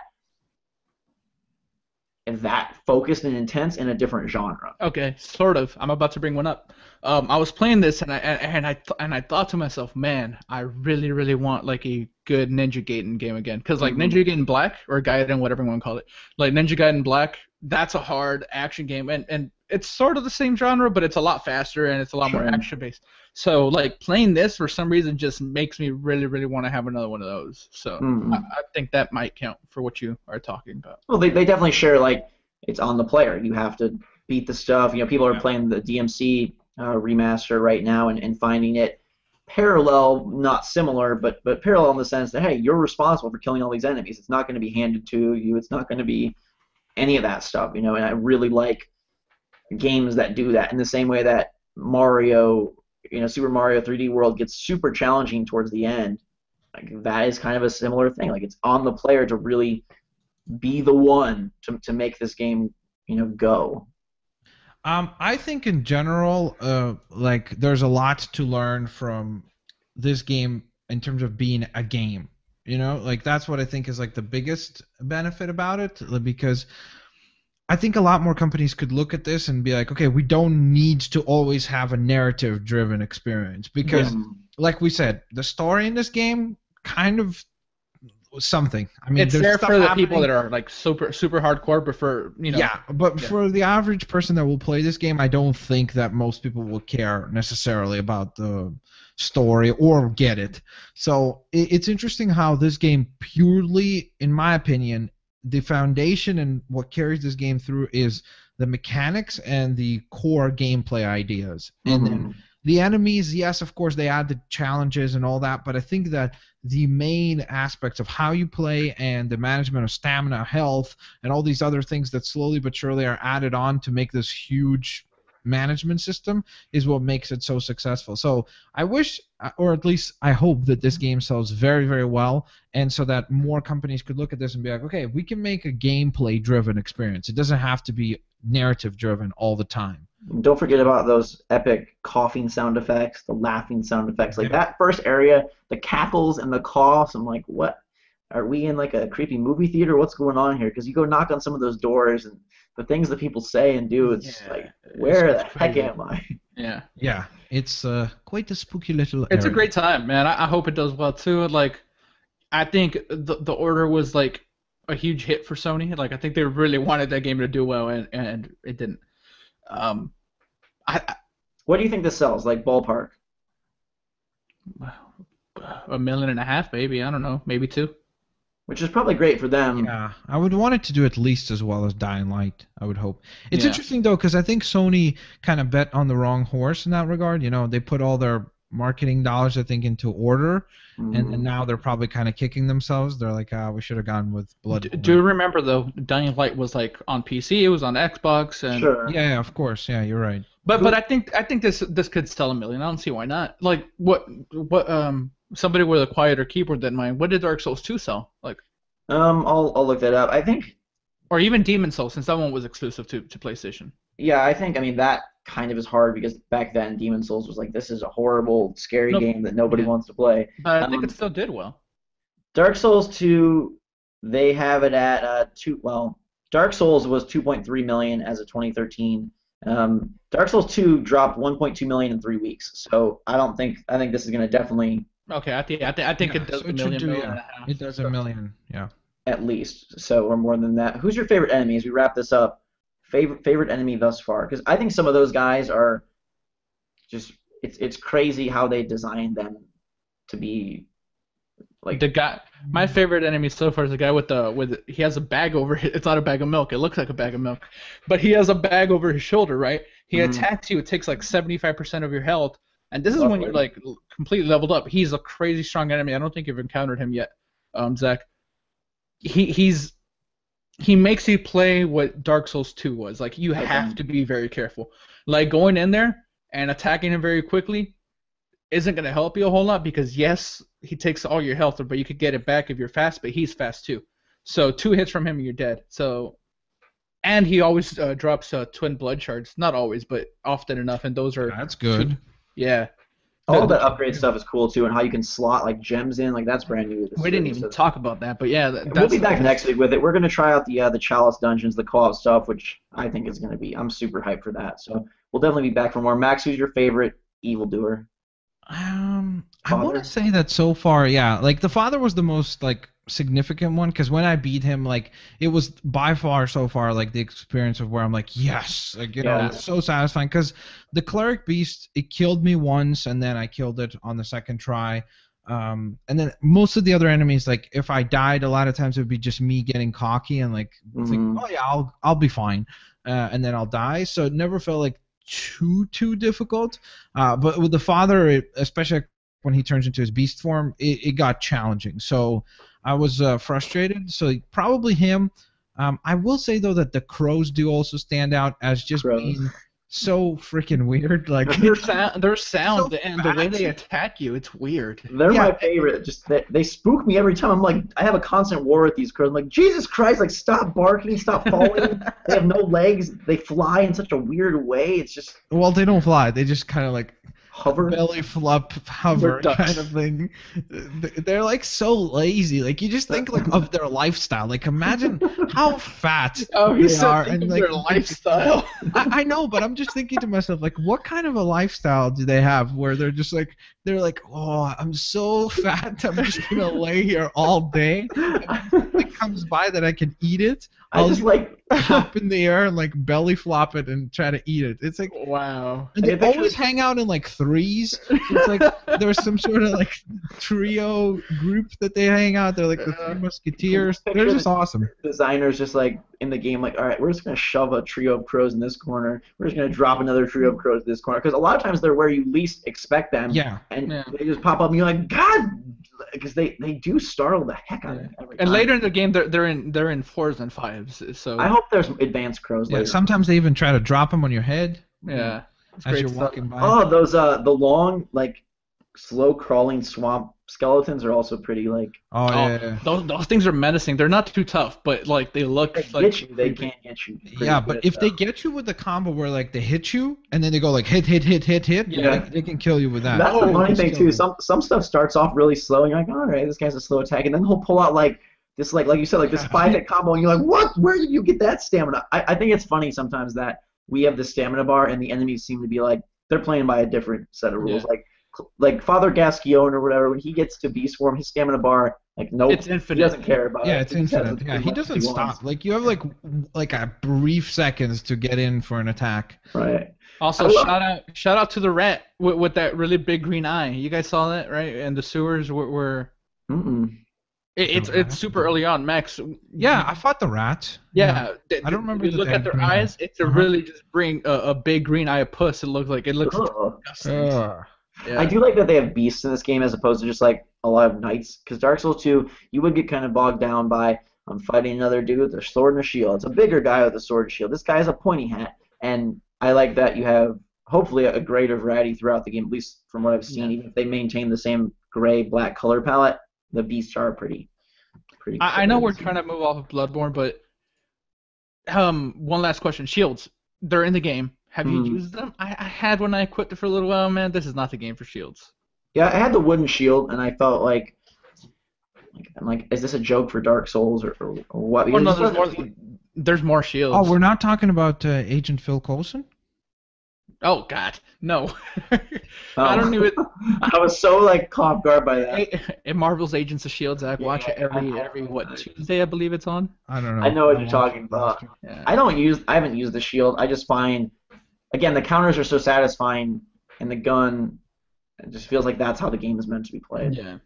Okay. We can talk about some other beasts real briefly. Evolve DLC is coming out. I went out to San Francisco to play a crap ton of that, and there's probably like 10 people that still are hardcore enough to care, it feels like. But it's interesting to see how they're expanding on the game. I think the characters are all very fun. I worry about the balance, and I don't know where they're headed. It seems like there's a schism of like, do we want to make a very competitive esport, or do we want to make a very fun, variety-filled game?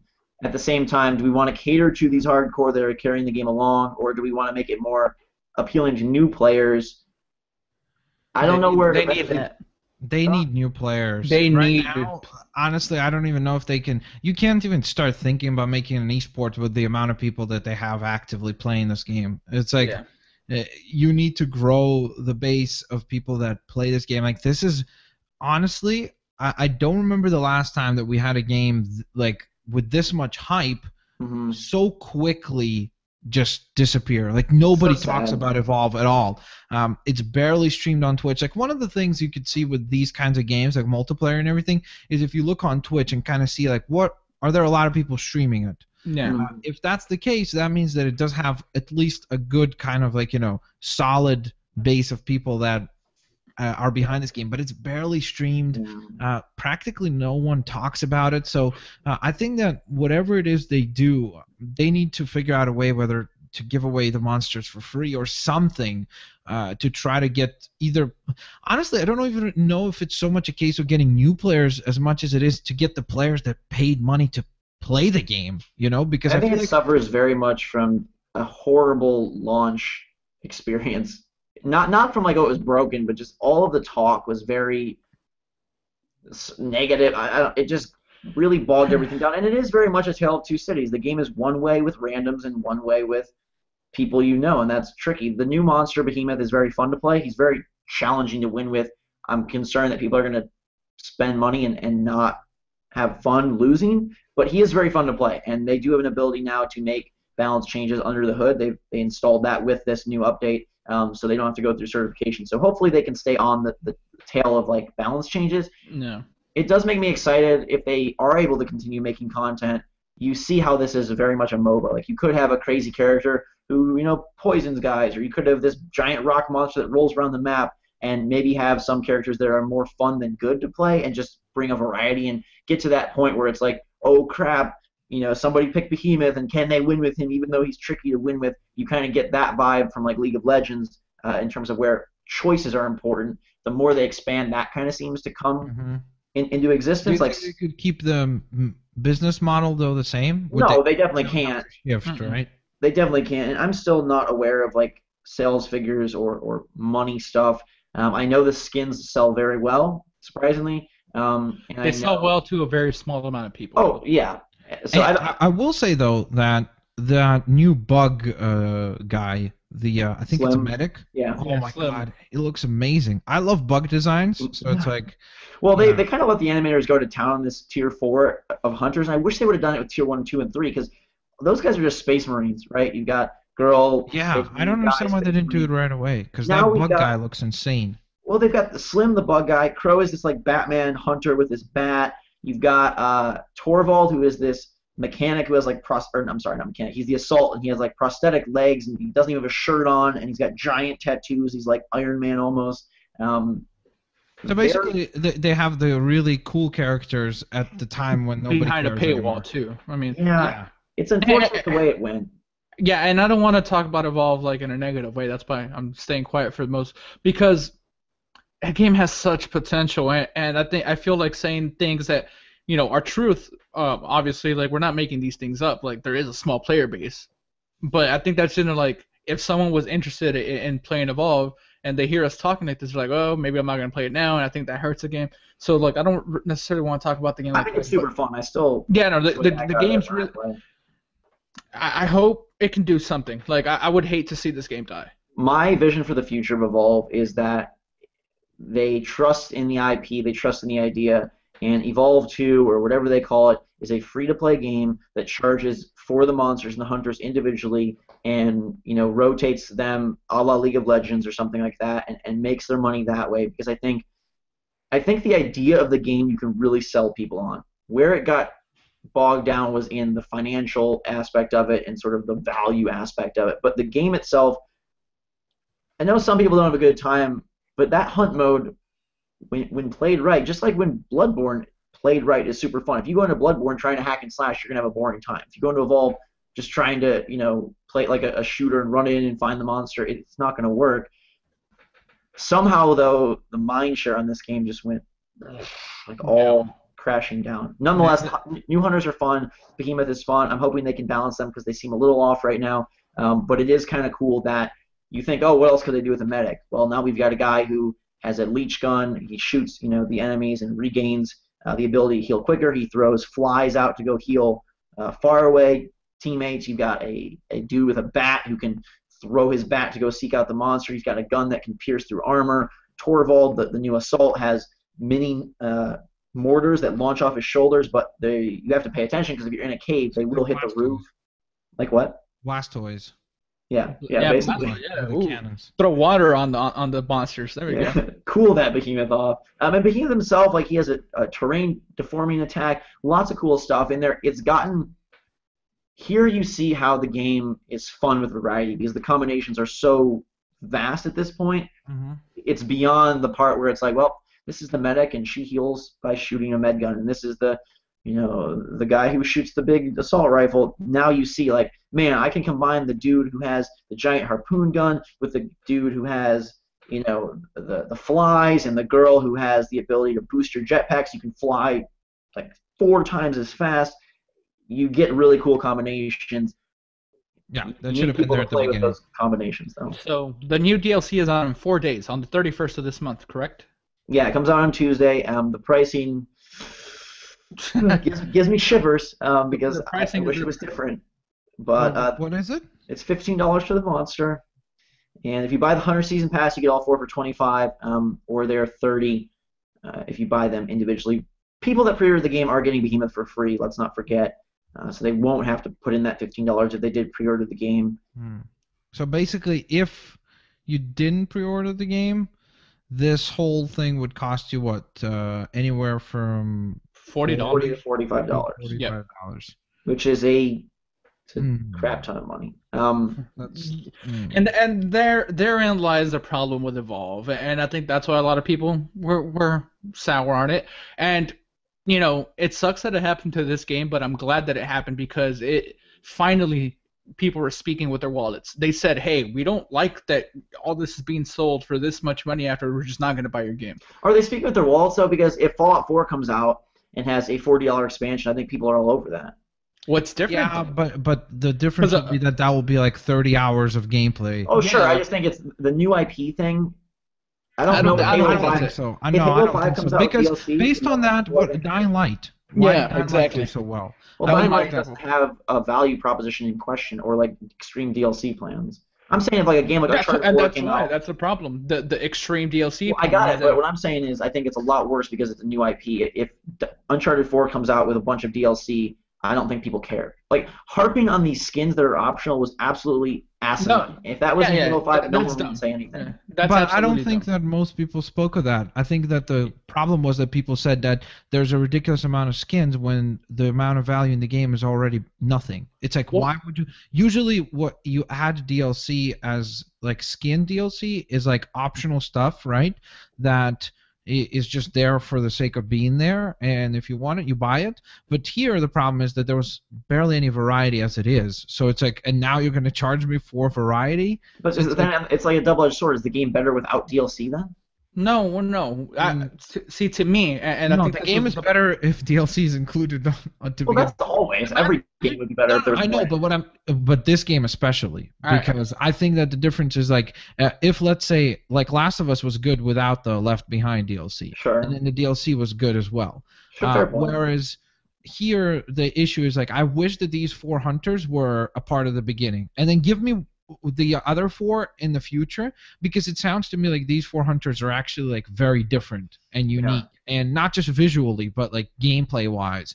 So I wish that I would have been able to play as Slim at the very beginning and some of these hunters at the start. It kind of opened my eyes. Like initially I thought if this game had limited characters, maybe it would be better because they'd be very defined. I now think if this game managed to reach like 40 hunters and 10 monsters, it would be a much better experience because the variety would be so extreme at that point. It would enter MOBA territory of like each match feels like an experience based on who you're rolling with and who you're coming up against, and there would be so much.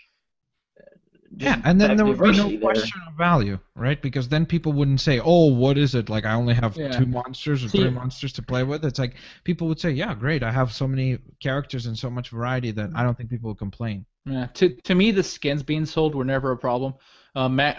Zach said completely arbitrary, never matters. Those skins do not change gameplay. I get that, but then selling a monster for $15 and then $25 for the hunters, like that's asinine. Like you can get so many full games for $40. Totally. I think the pricing is way off. Yeah, that's my issue. It gets a bad rap for being repetitive when a game like Madden or NBA are playing the exact same game. There's less variety in different games of Madden than there are in different versions of Hunt. And I know that the other modes kind of nobody plays them. Yeah, but Madden is a simulator at its core, right? Like the idea is it's simulating a game of soccer. Sure. Evolve is supposed to be an action. I like how you called football soccer. I love that. Yeah. All right, man. That's enough. That's enough. Let me say that positive note by saying. Yeah, I think that I think we're going back to the same thing. I think we always said like, Evolve is a good game that unfortunately because of its or is good potential, but unfortunately due to its business practices, it's been not so successful with. The one thing I do want to see other games take from them is with the DLC, they are letting non-buyers experience it in every way. So I can be on a team with Slim, I can play against Behemoth. All of that, like keeping the player base collected is something that I hope every multiplayer game will do because that is a great idea. The rest of it maybe not so, but the idea of like, hey, you can play against, with, alongside, all that is super smart. Other stuff this week. Life is Strange Episode 2 came out. Did we have a chance to dive deep in that, or we want to table that? Me and Max talked about it while you were gone. We're going to just do like the bonus episode on that. None of us have touched that, I think. So, yeah. Okay. So we'll do like we said we talked about it last week. We'll do like a separate episode on iTunes. So definitely, obviously, subscribe on iTunes, and that will be downloaded for you once we. If you want to be extra awesome, leave us a rating because that definitely helps support the show and keep things going as we keep this free and fun and fancy for you. I played a little bit. It hits you emotionally hard early on. Like, they do a great job with characters that can't lip sync, but that can like make you feel stuff. I'm super excited to play it. Anything else this week for you guys? No, pretty much Bloodborne. Bloodborne, man. It took big us. appeal. I played the Build a PC at 2 a.m. game last how was night, that? which was really, really fun because the first time I built a PC, it took me 8 hours. And, I hope Zach doesn't mind me saying this. He has an insane freaking PC. Man, I'm so jealous. I was so jealous. Cool. I decided to go futuristic and just go 4K, so I got a Titan X. What does it fly? It's spaceship. It flies. What is this? Is the Titan really that like? He has a Titan X. He has a Titan X. Because I remember when I was building my PC, I was like, the price spike was so high. Is it like really that good? Dude, my Titan costs more than an Xbox One, a Wii U, and a PS4 combined. Yeah. No, Max, a Titan by itself, the first Titan, no, maybe it wasn't worth it, right? Like, go get a like 970 or 980 instead, pay half the price. That's what I have. Yeah, okay. So, but the Titan X, it has so many more CUDA cores, and you can still overclock and all this stuff. The Titan X is definitely worth it, and it's at the same price. It's still $1,000. Plus, you get to say I have a Titan X. Yeah, there you go. Like your hands every time you say it. Nah, but man, so I've got an i7 4790K, and I was gonna go a little bit more, but again, you're getting diminishing returns at that point. But I put it together in about an hour and 45 minutes, which I was super proud of myself. And it's not. Do you want to tell them how long your first PC took? 8 hours. 8 hours. I don't want to put him on blast, right? But he said his first PC took 8 hours to make. I'm pretty sure it took me that long as well. So is that a normal thing? That's why I'm not laughing. I'm like, is that not normal? Oh no, it's 8 hours. Well, I'll be honest. Okay, I'll be honest. I was panicking about the CPU because I was just like terrified that like I read all this stuff that like if you touch it with a magnetic charge, it fries the whole thing. So I was like holding like the special like the wristband. The thing, and I'm like I'm careful. I'm like please fit. Yeah. And it's like it's a terrifying process when you do it the first time. You're terrified of when you're screwing it to the actual case that you're gonna crack the motherboard. Like you don't want to tighten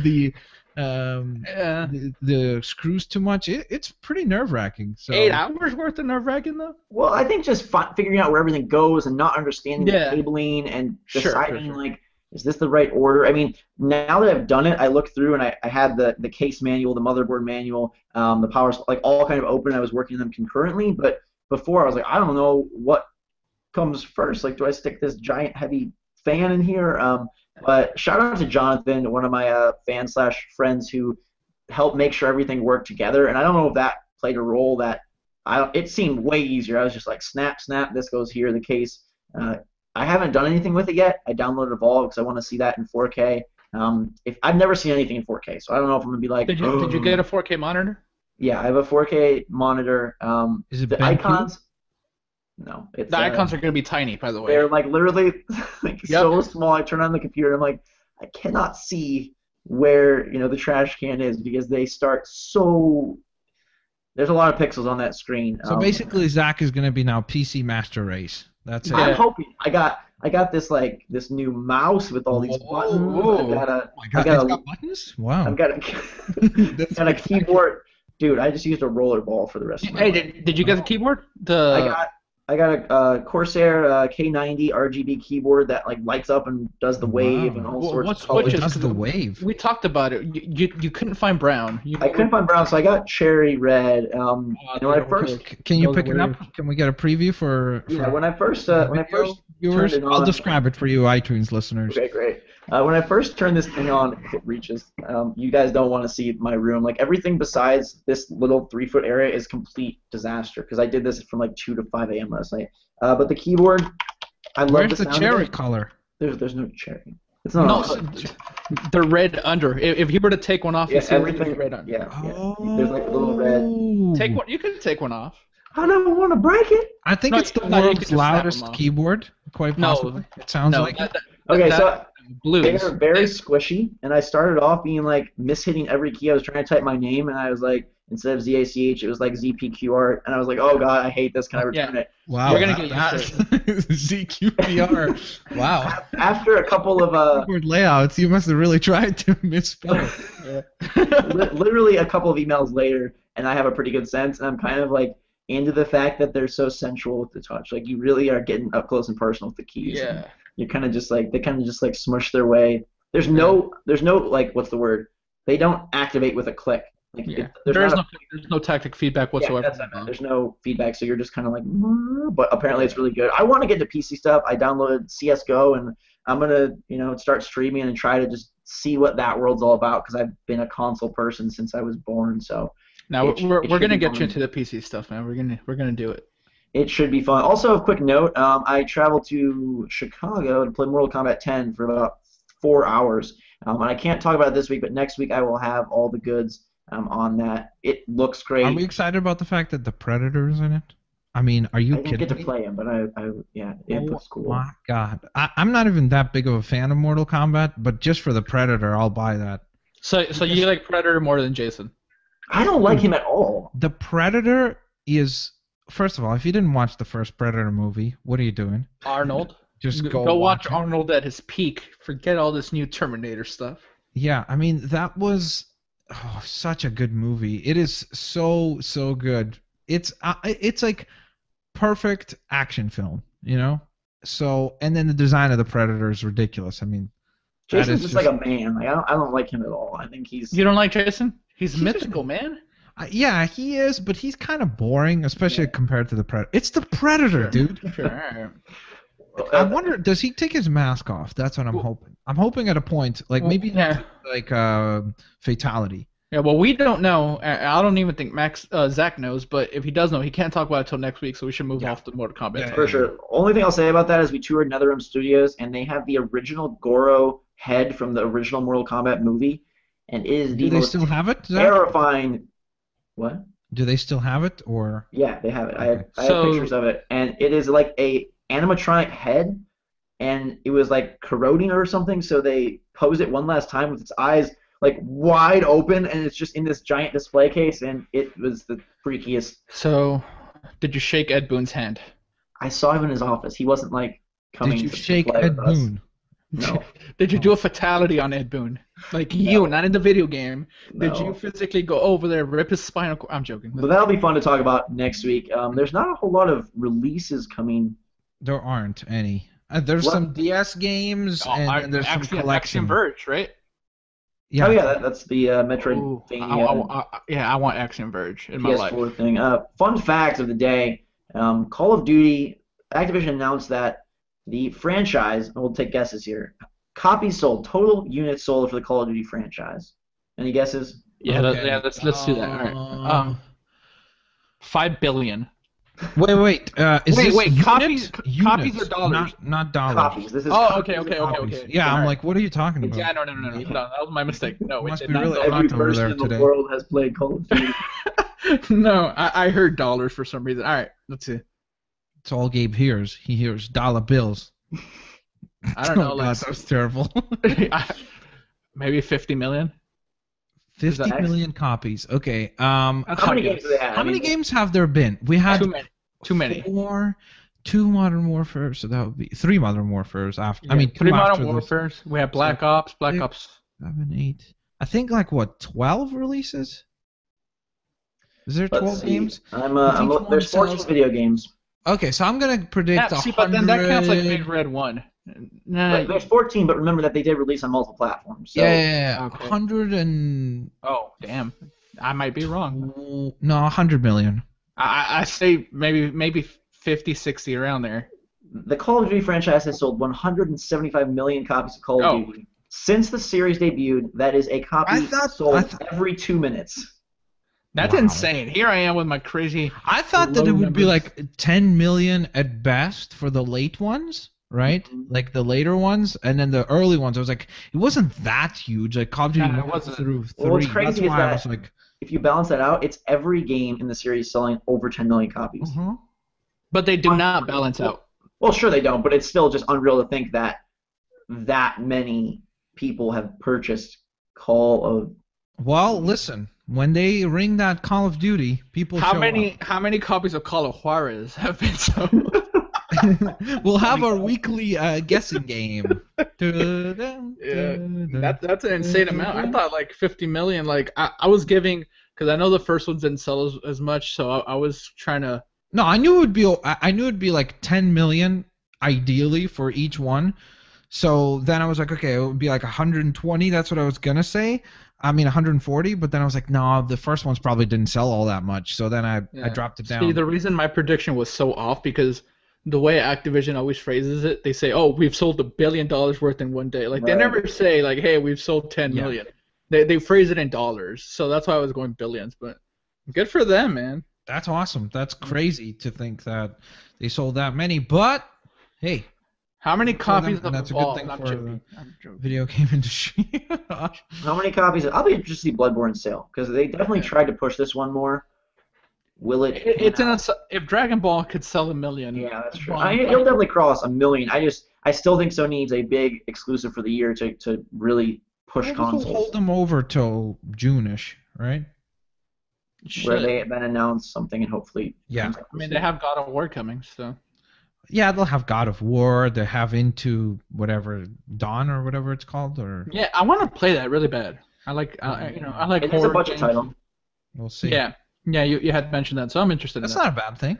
Yeah. They just released, as we stay really up to date with the latest and greatest, the Deadpool movie costume has been revealed, and it looks. Is it on Twitter? I must see this. Dun, dun, dun, Link us. Why am I doing the Terminator music? Is he in his own movie, or is he? Yeah, he's getting his own movie, It's and his apparently own it might be film. rated R. Where the merc with the mouth is gonna get to shine. Dude, where's this link? I am looking and I can't. If someone's got to have posts on your Twitter feed, I'm sure. I have multiple people posting it. Oh, there it is. Oh, there it is. Ryan Reynolds tweeted it out. Oh, dude. Oh, baby. That's That it. is one good-looking bear. I mean, Deadpool. That's Deadpool. That is Deadpool. I'm almost wondering, is he a little too skinny? I don't know. Nah, Deadpool's always been skinny. Yeah, I just don't know if he's always been that. How are they going to skinny. attract all of the ladies without anything of Ryan Reynolds' body showing out of They his don't suit? need to, dude. Yeah, no, Deadpool, this is those not a eyes. movie. Look at those eyes. Yeah. This isn't a Look at movie those for the eyes. ladies. Like they're saying, hey, like Ryan Reynolds has said this is gonna make Deadpool fans happy, so I'm assuming it's gonna be rated R. Yeah, for sure. This is. It's gonna be crazy. To be honest, though, the stuff they can get away with PG 13 or whatever nowadays, Pretty I mean, it good, won't too. be as much cursing. But No, we I need like all that. stuff. We have to have it be rated No, R. I know. Ideally, it'd be rated R, but I'm just thinking in terms of the studio, what they are gonna think. You know what I mean? Will So- Marvel do an R-rated movie? That's the question. That's not. Well, Marvel, this isn't so it Marvel. doesn't It's matter. Fox. Oh, it's not? Okay, well then never mind. Yeah, it's Uh, Fox. What I do know about, though, is Hype City, and that is where I'm Hype taking you City. fine lads. Okay, wait. Never mind. Go ahead. Well, hold up. Bust stop. Did you forget your toothbrush? What's going on? No, I just got confused. I was like, shit. Oh, I'll edit that out. I was like, man, do we do email after Hype City or before? But I just figured we'd do it this way so that we could. no, go ahead. That was my bad. I'm gonna cut this out. Don't worry. All right. Hype City is where we go to find the games that we all want to know more about. And this week, Bloodborne is out, so that has been our choice for a long time. So I'm very curious to see where we travel today. Axiom Verge. I don't. That's my type of game. Like I love Metroidvania type stuff. I like old games. I like hard games, and that scratches all those itches. So What that's is your mine. game, Zach? Because I probably don't have anything to be too hyped for right now. Oh, Max. Just... I don't know. Life is Strange Episode 2 probably is the thing I'm most excited. Yeah, there you go. Pick That's a that. good one, yeah. Yeah, because I anything else I feel like. God, Life is Strange. Like, one thing it does super well, and I'll just say because I played the opening hour, it sets up these like movie-like scenes with music better than I think any game I've seen, where she's just like in a bus and there's music, and you can tell she's deep in thought, and you're just getting the vibe of the game so well. Nobody takes their time to have that kind of a patience scene. Zach just sold the game, guys. She's in a bus and she's deeply thinking. I'm Game of telling the you. year. My- I give it 10 out of 10. My Hype City goes to a game that I realized I was very attached to, and I maybe I said this last week, but I The did. Witcher? Deja Vu, no. No. Tomb Raider 2. I realized that if that game doesn't come out this year, I think I will be more sad than Zelda. What? Why? I really so love last Tomb week Raider. you said that 1. Tomb Raider was better than Uncharted in your opinion. Zach, I hope it gets pushed back. Nah, it might And get then pushed this back. week you're honestly. saying that you'd be more upset. That, interesting. I mean, really, whatever. really like the first one, and I really like that. we got an email about this, and I didn't pull it up, but someone was just talking about the lack of variety in characters and kind of teams. Final Fantasy made an interesting comment that they feel the all-male cast makes the game more accessible, which I found more approachable, like a very dumb thing.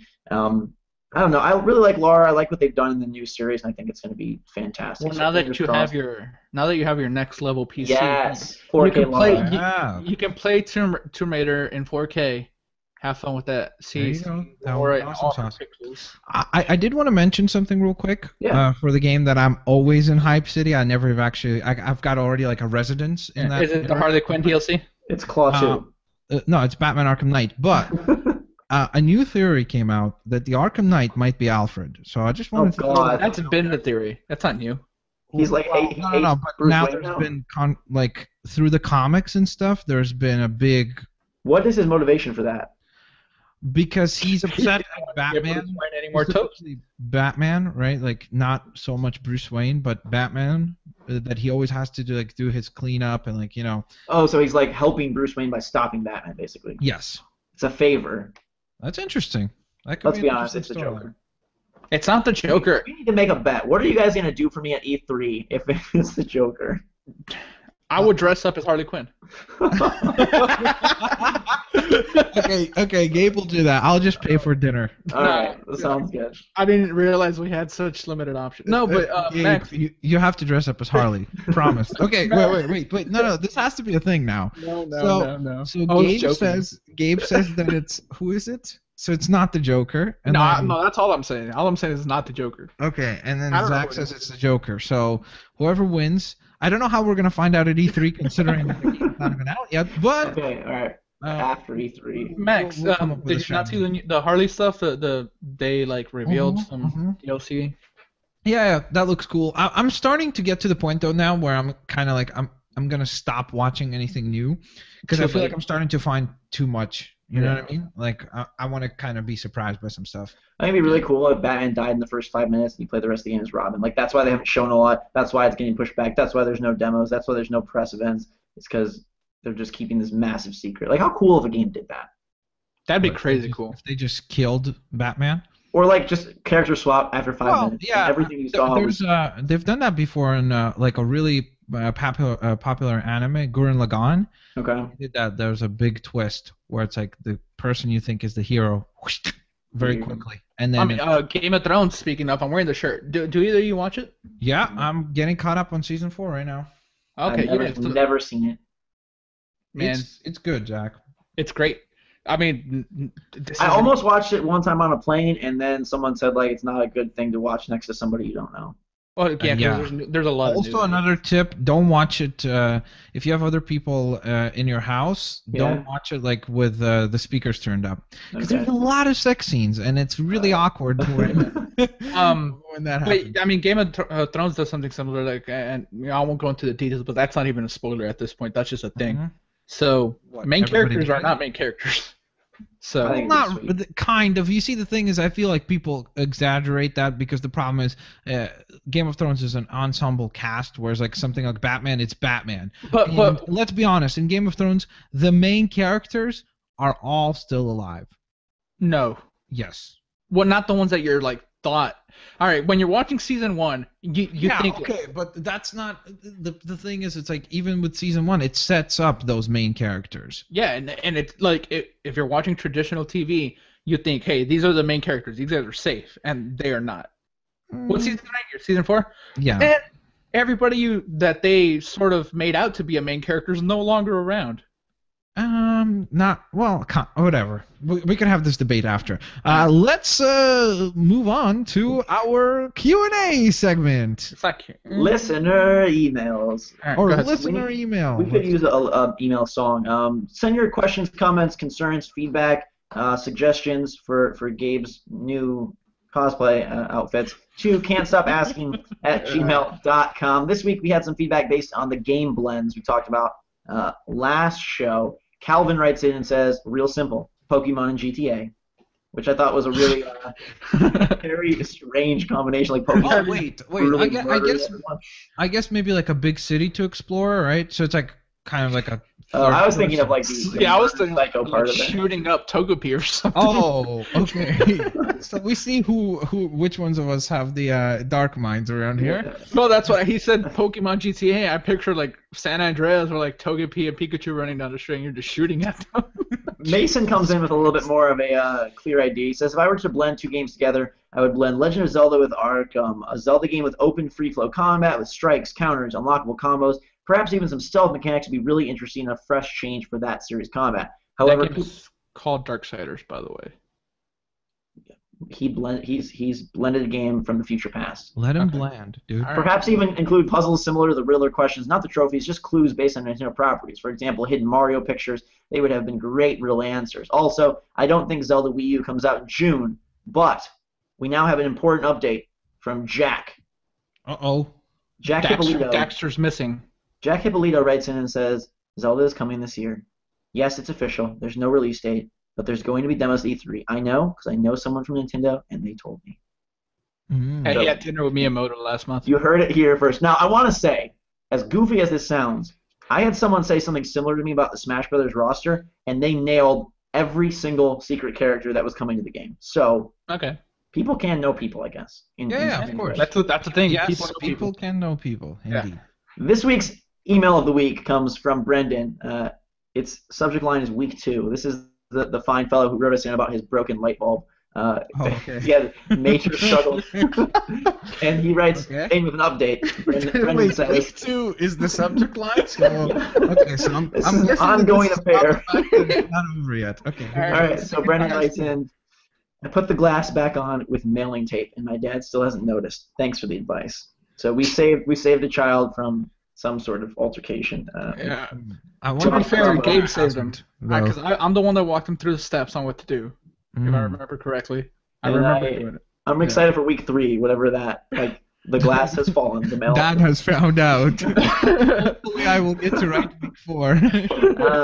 Brando Vader comes in with something that is very timely based on the recent announcements. He wants to know if we're excited for Star Wars Battlefront 3 and what we think that game is going to be. They announced that they're going to do like a sort of a real reveal at Star Wars Celebration. That game's coming this year. And it is coming this year, and we are going to know more about it.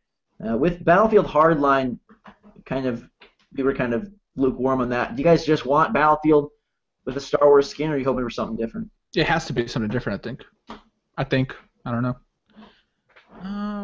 I don't like the thing is I'm based on our discussion and everything. I ended up skipping on Hardline, but from what I've heard, apparently like the game has moments, like even in the storyline where it's fun and it's just like they didn't push it far enough. Like they didn't just go all the way with it. So I think the key with this will be just for them to understand what is Star Wars, and that's like a comprehensive universe with a variety of characters and species and alien races and so on and so forth. So I think as long as they get what the franchise is and push it, I don't see why it's not successful. Yeah, and also I don't think they're gonna call this Battlefront 3. It's just Battlefront. Yeah, it's just Battlefront. Yeah. So far they've never given a number. There was a giant leak that wasn't confirmed or deconfirmed a month or two ago, kind of saying that it was going to go through a lot of the main moments from the series and then introduce some new moments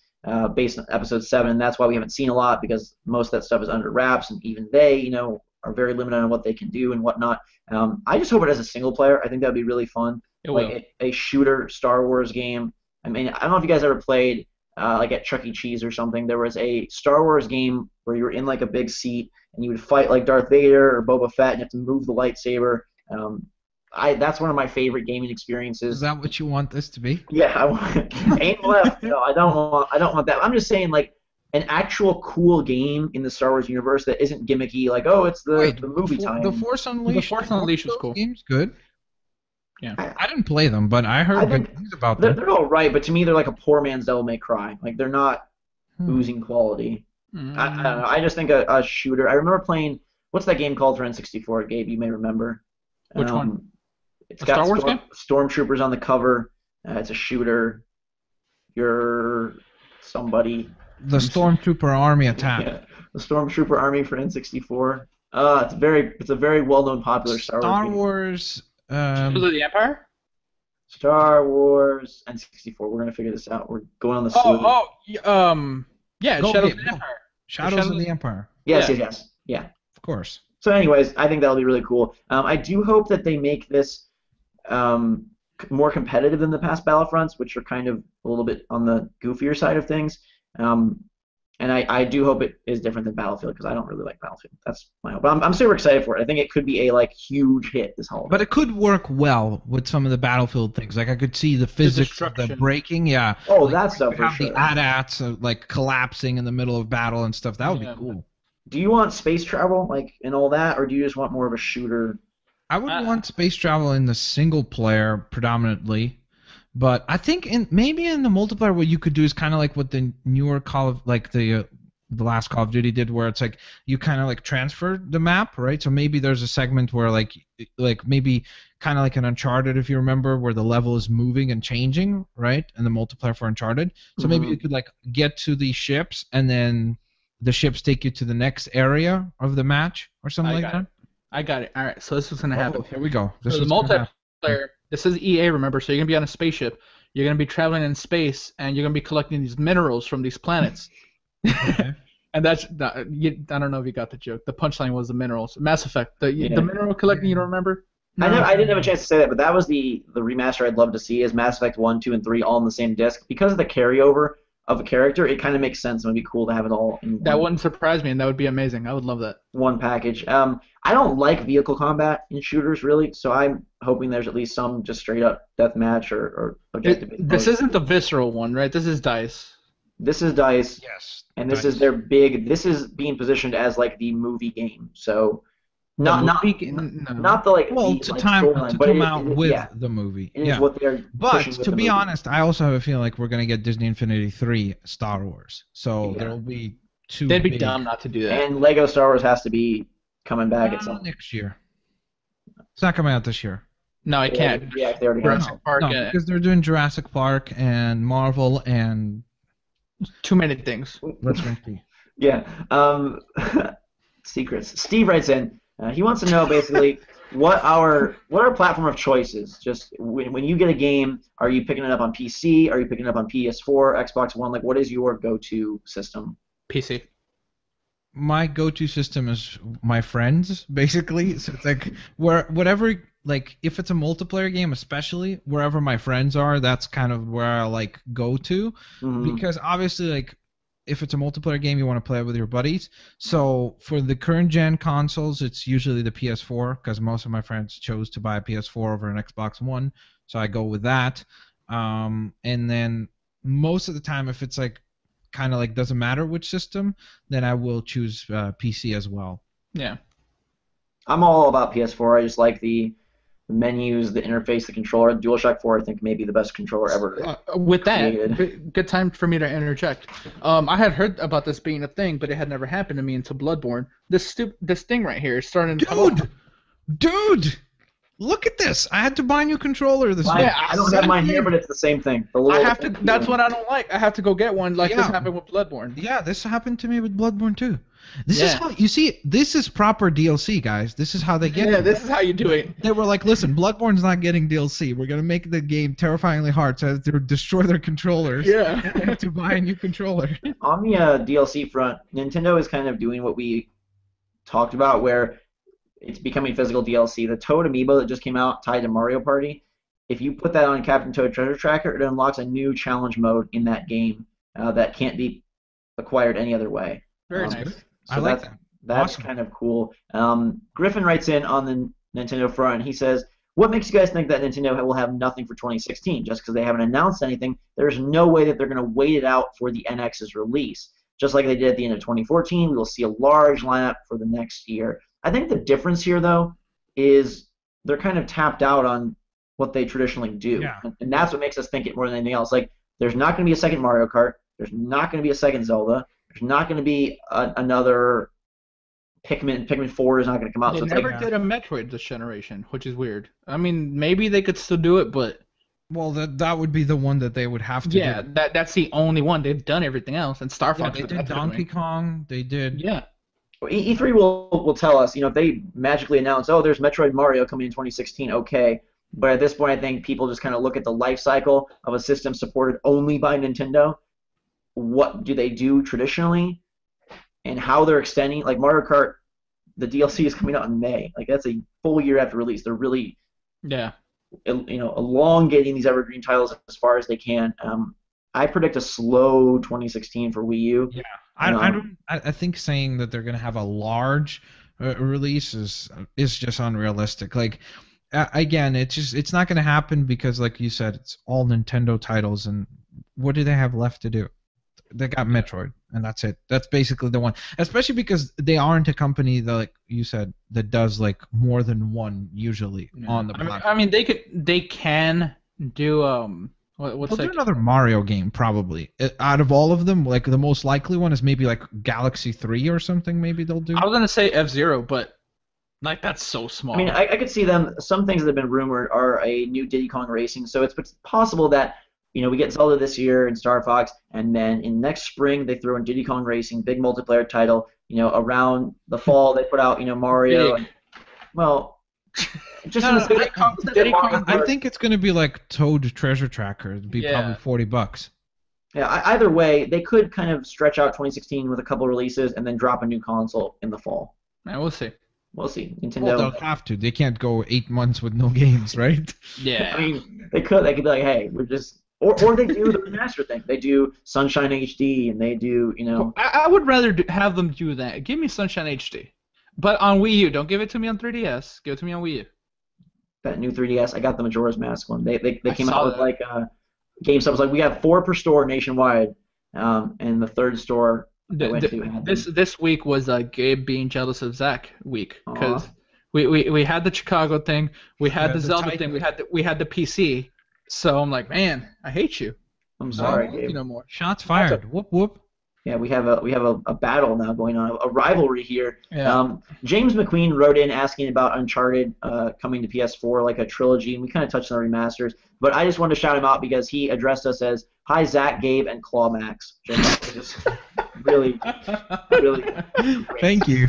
Appreciate it. You know what this podcast is missing? Fan art. Give us some fan art of Claw Max. Oh, God. Our final letter comes from Daniel Rahman, and he says... Gabe. This email of Max is right up your alley. Okay. It says, this academic year I've been really busy with exams, but after June I will have 2 months to play a bunch of games before school resumes. What do you think is a better gaming experience for me? Playing one game from start to finish and moving on to another one, or trying to play 1 hour of a bunch of games so that I'm able to get more in? P.S. Gabe, how do you maintain such a great beard? All right, let's start with the beard because that's the serious part of the question. Like I've said it before, I do nothing to my beard. I do like a little bit extra shampoo and conditioning to it. Like I really do. That's not a joke. People say it's weird that I put conditioner on my beard, but I think it helps. You do like the dry shampoo thing, like if you're ever like in public, you're like, oh god, my beard's not right. See, sometimes you need to in the summer because Texas summers, it's like 105 degrees, man. You're sweating, your beard's sweating. Now you got to go fix that, man. You can't have a stick beard. You can't. Yeah. So for someone with limited time, playing the game all the way through or like dipping into multiple flavors. All right, I think it's smart on every level to stick to one because first of all, why pay like all this money for 10 games and you're only going to play like an hour of each? You know what I mean? So stick to one. And if I may, I want to bring up Ori and the Blind Forest for consideration for that if you have an Xbox One because that game. The problem is he'll be done in a few days with that. He could be done in one day with that if he wants, and then you go get another one. Like, don't like buy all these games and say, "Hey, I'm gonna play an hour of each." Yeah, get invested. Yeah, get invested in like one game. Like, you know what I mean? Like, then finish it and then go to another one. Yeah. So I would say I agree with that. I would say depending on your budget and everything, I'm guessing it's not an issue if you're saying you could play a whole bunch of games. Yeah. Then I don't know. I mean, like it depends what you get invested in. Like you could get some like Bloodborne, but expect 30 hours into it. Yeah, that's your one game though. So yeah, that would be your one game that you play. So it depends on kind of like what kind of gamer you are. Like, or maybe you care about multiplayer stuff. Then that's a whole different ballgame. And do we care? Do we care? I'm sorry. Go ahead. I was just gonna say that if you have missed out, say on the last 8 months of games, like you have a real great opportunity to only play like 10 out of 10 experiences. So just like find the genre you like and find the golden ones that have come out recently. Yeah. You know, whether it's The Last of Us Remastered, whether it's Bloodborne, whether it's Ori, or even like Infamous Second Son. Pick up something that appeals to you. And as someone who does horribly at the finishing games thing, let me tell you, it's really fun in the moment, but you end up regretting it a ton because a lot of times the best stuff in a game may be in the middle or towards the end, or just the feeling of completion. And jumping around is great for like instant gratification, but I so wish I had more. My attention span would last longer. Do we each want to give them like one or two like recommendations on what we think are cool games In the last 8 months? Yeah. Sure. Oh, I mean, why you guys think? I already said Ori, so that's one. Well, The other Bloodborne one- we said, right? Well, Bloodborne can be like a universal one that we all say is great, but I think Dying Light is really, really fun, and I think you could get it at a good price right now as well. So I think you could have a great time with that, especially if you have some friends that maybe have been in school with you and didn't get to play it as well. So maybe you guys can all do some co-op in that game because it's a blast. I'll be the oddball and throw out the ever popular Evolve and Plants vs Zombies Garden Warfare. I think that game, like, Well, that's more than 8 months, but yeah. Yeah. either way, like, it's. Which, by the way, we've gotten a new little teaser trailer for the next What do you game, think that's leading Project Leaf. to? A sequel? Come on, that's the sequel. Yeah. Yeah, I think so. Like a full-blown sequel or like expansion pack? It's I gonna think be, it's a sequel. There's no more DLC. I know I think for we're a fact. getting a free-to-play sequel, hopefully. We're not getting any more DLC from that. I think it's going to be the same model. You buy it for $30, and then from there, all the DLC packs are going to be free. Yeah. And then coins. I wonder how much money they Yeah. made on coins. They had to make a lot. Yeah. I hope. Good coinage. Max, you have anything for him? I would probably say kind of like the big ones we've already touched on. If you're a fan of Dragon Ball Z, it's fun. I would say Xenoverse is worth checking out. And then the other game that stood out to me is Darkest Dungeon. So if you haven't Yeah. tried that, There you go. Oh yeah, go on Steam, bring like $50, and you could probably get 10 great games. That Yeah. yeah. And the Something only like that. thing is though, like it is still not like released, so to say, but that It's game has more super games polished. than most games have. So in early access. So yeah. I think that does it for this week. Bloodborne. I want to play more. I think next week we might even have totally new experiences and thoughts based on the multiplayer. We're definitely going to dive into that. I'll have a whole lot of Mortal Kombat 10 to talk about. Life is Strange 2, I'm sure we'll bring up. And we're kind of entering the awkward pre-E3 period where, like, Mortal Kombat 10, Witcher 3 are coming out, but we are going to get into a slow zone. Yeah, So, it's like people have been asking me to bring back the food analogies every now and then. Mhm. Yeah. So it's like that moment when you place your order with the waiter, Yeah. and then you have to wait until Yeah. it arrives, Oh, you know? there you go. So it's like that moment where you're just like, oh, come on, where is this stuff, you know? Like, Tomb And Raider, then please, and it takes 8 months. finally it shows up. There's your appetizer, wablam, which So is going to then, be E3. so then when the waiter comes and to refill your drink, and he says, "I'm sorry, the chefs are taking a little bit longer. You have to wait a little bit longer." Is that what happened with Batman? Yeah, basically, All right, that's what okay. it is. You see? We got this. Man. We're at- There you go. Food-wise, though, I got to ask you guys, this is a crucial, important discussion. Okay. I was in San Francisco. I got a yummy salad. It had avocado. It had Mm. apples. It had some cherries. It had lots of lettuces. It was I don't very. like fruit in my salad. It I had don't know chicken. why. Oh, okay. It also had a gnat that crawled out of the salad. a gnat. I got this to go, like a fly gnat, like a little bug. Okay. So at this point, what is your course of action? Do you throw it away? Do you return it? Do you demand your money back? I definitely Do you just don't eat it? No, you definitely don't eat it because those bugs carry all types of stuff you don't want inside of you. Depends on how far the restaurant is. Like if it's down the street and it's like a short, like 5-minute, 10-minute walk, I go like just to make it a point. Not even like, hey, like give me another one. I mean, like nah. You want Give me your a money back? Yeah, sure. Give me a refund if it's within your power. I'm not gonna make a big deal out of it. But man, you get angry. I'd get angry, like fake anger. I'd be over there. I'll pretend I'm a lot angrier than I am, and then I'll walk out. So I think that's what I would do. He'd be so angry he'd start eating the salad just to prove a point. He'd be like, "Look at this! I can't even eat this thing." He's just like stuffing it in his face. It would be quite epic. Nah. It would be quite epic. I don't know. I I mean- mean, I probably wouldn't eat it either. Like I don't see myself in any scenario like Yeah. Just get something else. Eat it.